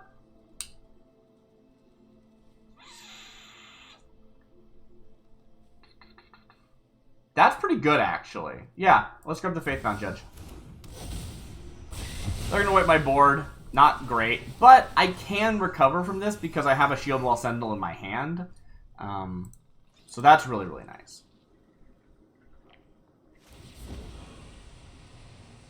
You won't be outsmarting me. I don't think I'm going to take advantage of Wandering Emperor. It feels really bad to discard, but I don't think it's going to be a huge deal. With only 4 here, I think I need... Yeah, disappointingly, but I think I actually... I'm just going to play the Faithbound Judge. They're very, very strong. Not that a blocker's super relevant right now, but, you know. And I can't afford to play my lands. I just can't afford to play them. I need to be keeping the pressure up, and, yeah. Oh. That's interesting. I didn't see that one coming. Huh.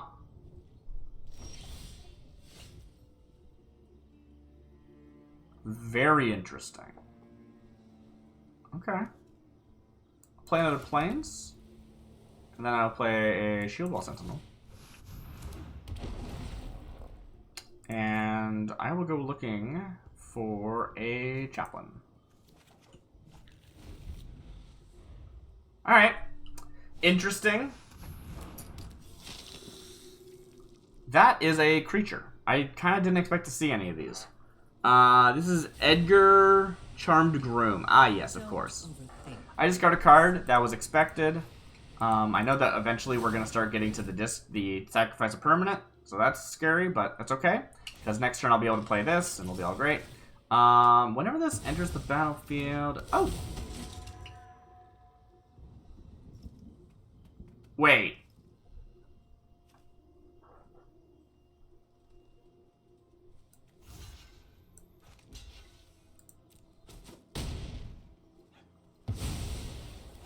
Well, this is a fun turn of events. I didn't see this coming. Huh. I've got 1, 2, 3, 4, 5. Yeah, let's go grab another Larder Zombie. Just as a cheap playable. Ooh. Huh, I can't really afford to hold mana open for that, unfortunately.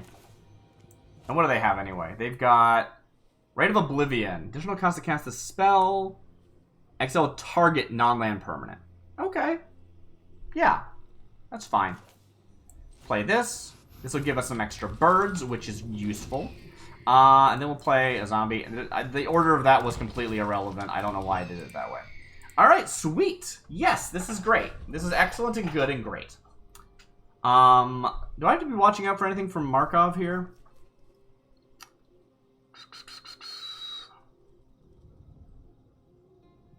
Right, when they die, they come back and all that stuff.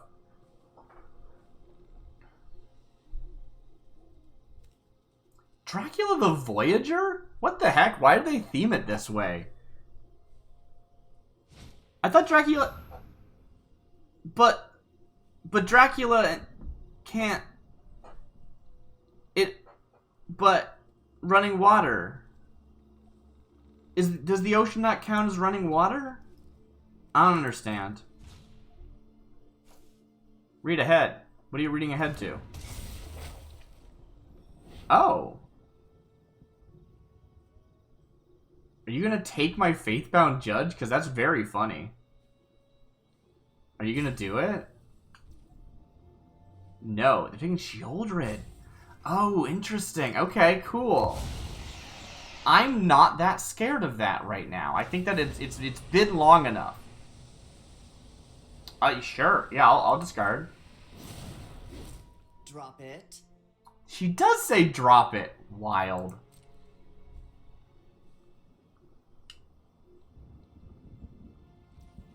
Alright, let's go. Boo, boo, boo. Let's see what we have. Negate is good. It's not good enough. It's not going to win me this game, I don't think. Well, let's take a look. I've already got 3 birds. I don't think it's good enough. Get rid of negate. Let's do it again. It's such a great addition to the deck. Temporary lockdown does not work. No. It is worse for, well, not a lot worse, but a little, but I mean it's 100% worse for me than that, because it's not worse bad for them at all. But it's still not great for me. And that's a land. Okay. I mean, that's not terrible. Because I can, I mean, I'm not here yet, but I'm getting there. Alright, how many blocks do we have here? They're going to attack me with these 2. I can just let that through. I'll take the 9. It does mean that I'm sort of tapped out on my birds, though, but I think that's fine. They're up to a lot of health, so I think the Judge is going to be probably our main win con here. Next to damage. And of course, the Judge isn't even in my hand. This is in my graveyard right now. Now, if they'd used that, like, dig up the body effect, the Cruelty of Gix, that could have been brutal, but they didn't use it on the Faithbound Judge, so... Yeah, sure, I'll discard a card. Go for it. Overthink things. Fair enough. Alright, do I block here? No, I don't think I do. I'm feeling perfectly confident that this is fine.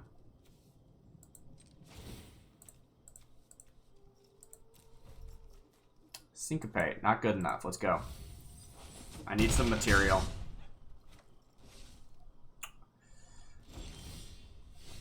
Okay, that's interesting.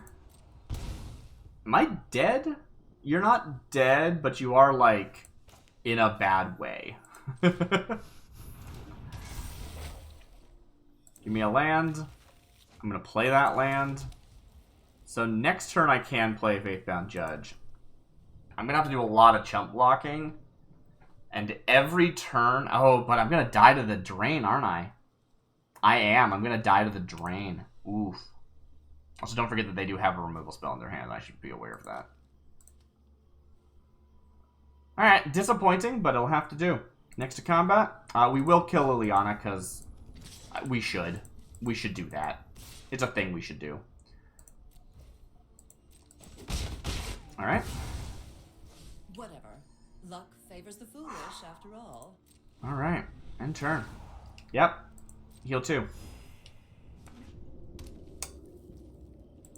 It's really nice having an alternate win con that doesn't rely on health. Pass to blocks. We will block you. And if I get Argosy, I have to wait a whole turn for it to be able to attack. So I don't think that... Yeah, I'm going to get rid of the shield wall. I think that the... I think that the larger zombie is a stronger one to keep around. And we will, of course, be tapping these out. I mean, counterspells are great. Don't get me wrong. If they have a board wipe, I'm going to wish I had counterspell in my hand. But I really need to find a win here. Are you sure? What do you mean? Well, I feel like the problem with your math here is that you actually want to be playing Faithbound Judge, so... Actually, that land was perfect. Is there anything in here, actually? Do I have anything I can pull? I can go to dog. Which is better? Oh, which is better? This is 1 life, and that 1 life can mean all the difference. Yeah, no, that 1 life will save my life. I play this. They hit me. It ticks up. They hit me. It ticks up. I'll need 2 more blockers. Also, like, they can just start, like, exiling my stuff, can't they? Yeah. I will decline. I don't know if that was the right play, but I'm going to decline because I need that 1 life. Alright, let's go with blue. Why not? And, alright. This is creature, right? This isn't, like, permanent, and I just, like, screwed myself. Please show me the card. I want to look at the card in your hand. I'm an idiot. I'm an idiot. I'm an idiot. They had... Yeah, I'm an idiot. No attacks. Dang it. Why didn't I read the card? Why didn't I read the card? Ah, I'm an idiot. It's not land permanent, so they can just remove my enchantment. Crap. Do they know that? I mean, they should. If I win because they didn't realize they could remove my enchantment, that's gonna be stupid. Pass to blocks. Block. And block. 2 blocks. Then we will tap them down. Come on. I don't need that right now. There are things that could do this here. I can still win this, but who is it going to be hard? You know, maybe they'll wait. Yeah, that makes sense. Oh, you gotta be kidding me. Well, that is another body. I kind of hadn't thought about that. And that's 1 more life. I might be okay. Oh, this is bad. Oh, and then they're going to ping me whenever one of those things dies. Yeah, no, I think I can't win this. I don't think I can come back from this. If they were like, I'm going to wait until enough time passes, then maybe I could have top decked like a counterspell or something, but... Oh, alright. Pass the blocks. Goodbye, larger zombie. You've done a lot of work for us. 1 block.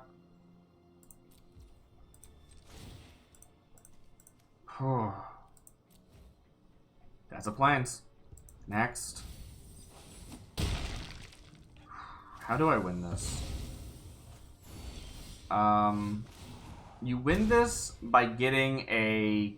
The only way you win this, right? The only way I win this is if I get... And by get, I'm talking about the card I just drew that I know isn't the thing I'm talking about. If I got removal, right? If I got a, like a, what's that one card called?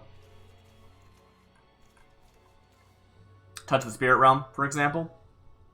And I remove Shieldred, that would probably win me the game. I think that I'd be fine. I'd be able to stabilize after that.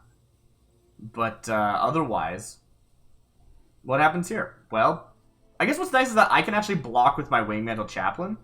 And that is good because we don't want their creatures dying, right? If their vampire here dies, I get pinged by the Meat Hook Massacre and I just lose because I'll lose to the card draw, so... So we might be okay. We're okay for 1 more turn, I think, unless this is something. That's fine. They didn't attack. Oh, they didn't attack. I still lose though, don't I? Yeah. I still lose. All they gotta do is attack. And that's so disappointing. It's so disappointing because if I'm gonna die to the 2 damage from Shieldred. If I remove her, then I die to any of these dying and I just get pinged. I could instead use Borrowed Time to get rid of the Meat Hook Massacre, but then I die to the Shieldred, right? Like, it's also like Barkov's about to come back. Disappointing. Super, super disappointing.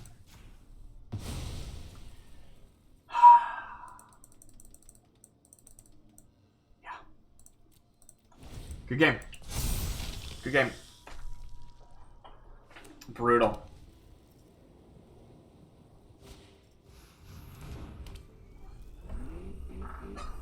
Brutal, brutal, brutal. Are they waiting for me to surrender or what?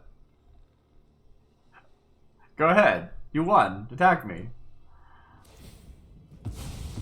Oh, okay. They have a trigger they had to resolve. That's fine. So, what have we learned today? I have not successfully managed to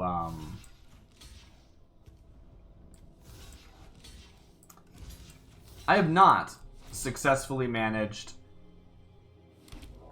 Lovely. And then I died in Meat Hook Massacre. Yep.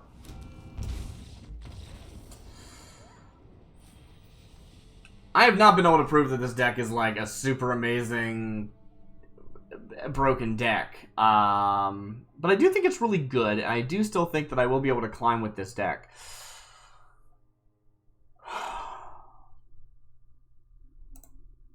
And I do think that you might be able to climb with this deck better than me, because I'm not amazing at the game.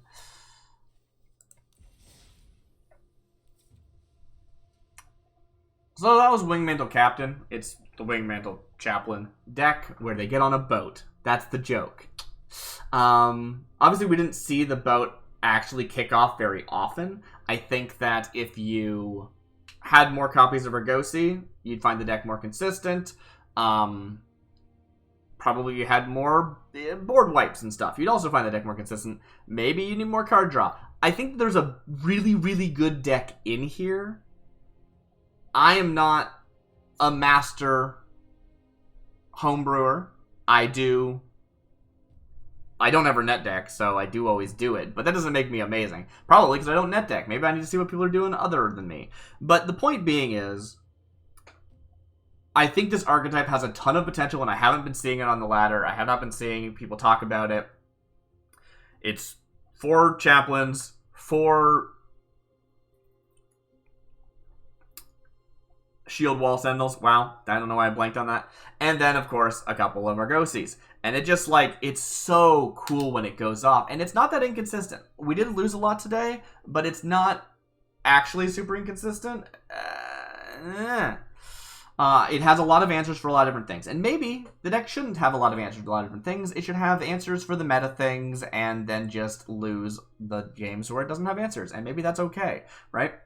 I tried to have an answer for everything, and that made me never feel like I had the right answer. I had a different answer a lot of the time, which is interesting. Either way, I think that little core package is super interesting and super, maybe not super strong, but like super interesting, and people should definitely be playing it. And you can combine it with anything, right? You can put it in green, you can put it in red, you can put it in blue, you can put it in black, but that core package is still going to remain the same. It doesn't need a ton of outside color support to work, which is awesome.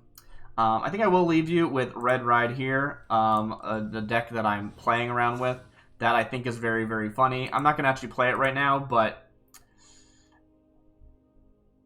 this can turn your deck into an OTK. Instead of trying to amass a big, wide board and hit face, you just need to get to 8 mana and have at least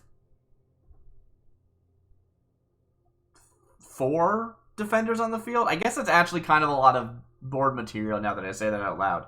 But that's a pretty fun one. It's a pretty fun one. It's something to consider. It super is. Also, you can use Witty Roastmaster to get a few extra pings in. But, yeah. Are there better activators for Tales Valet? I don't know. Maybe. I don't know.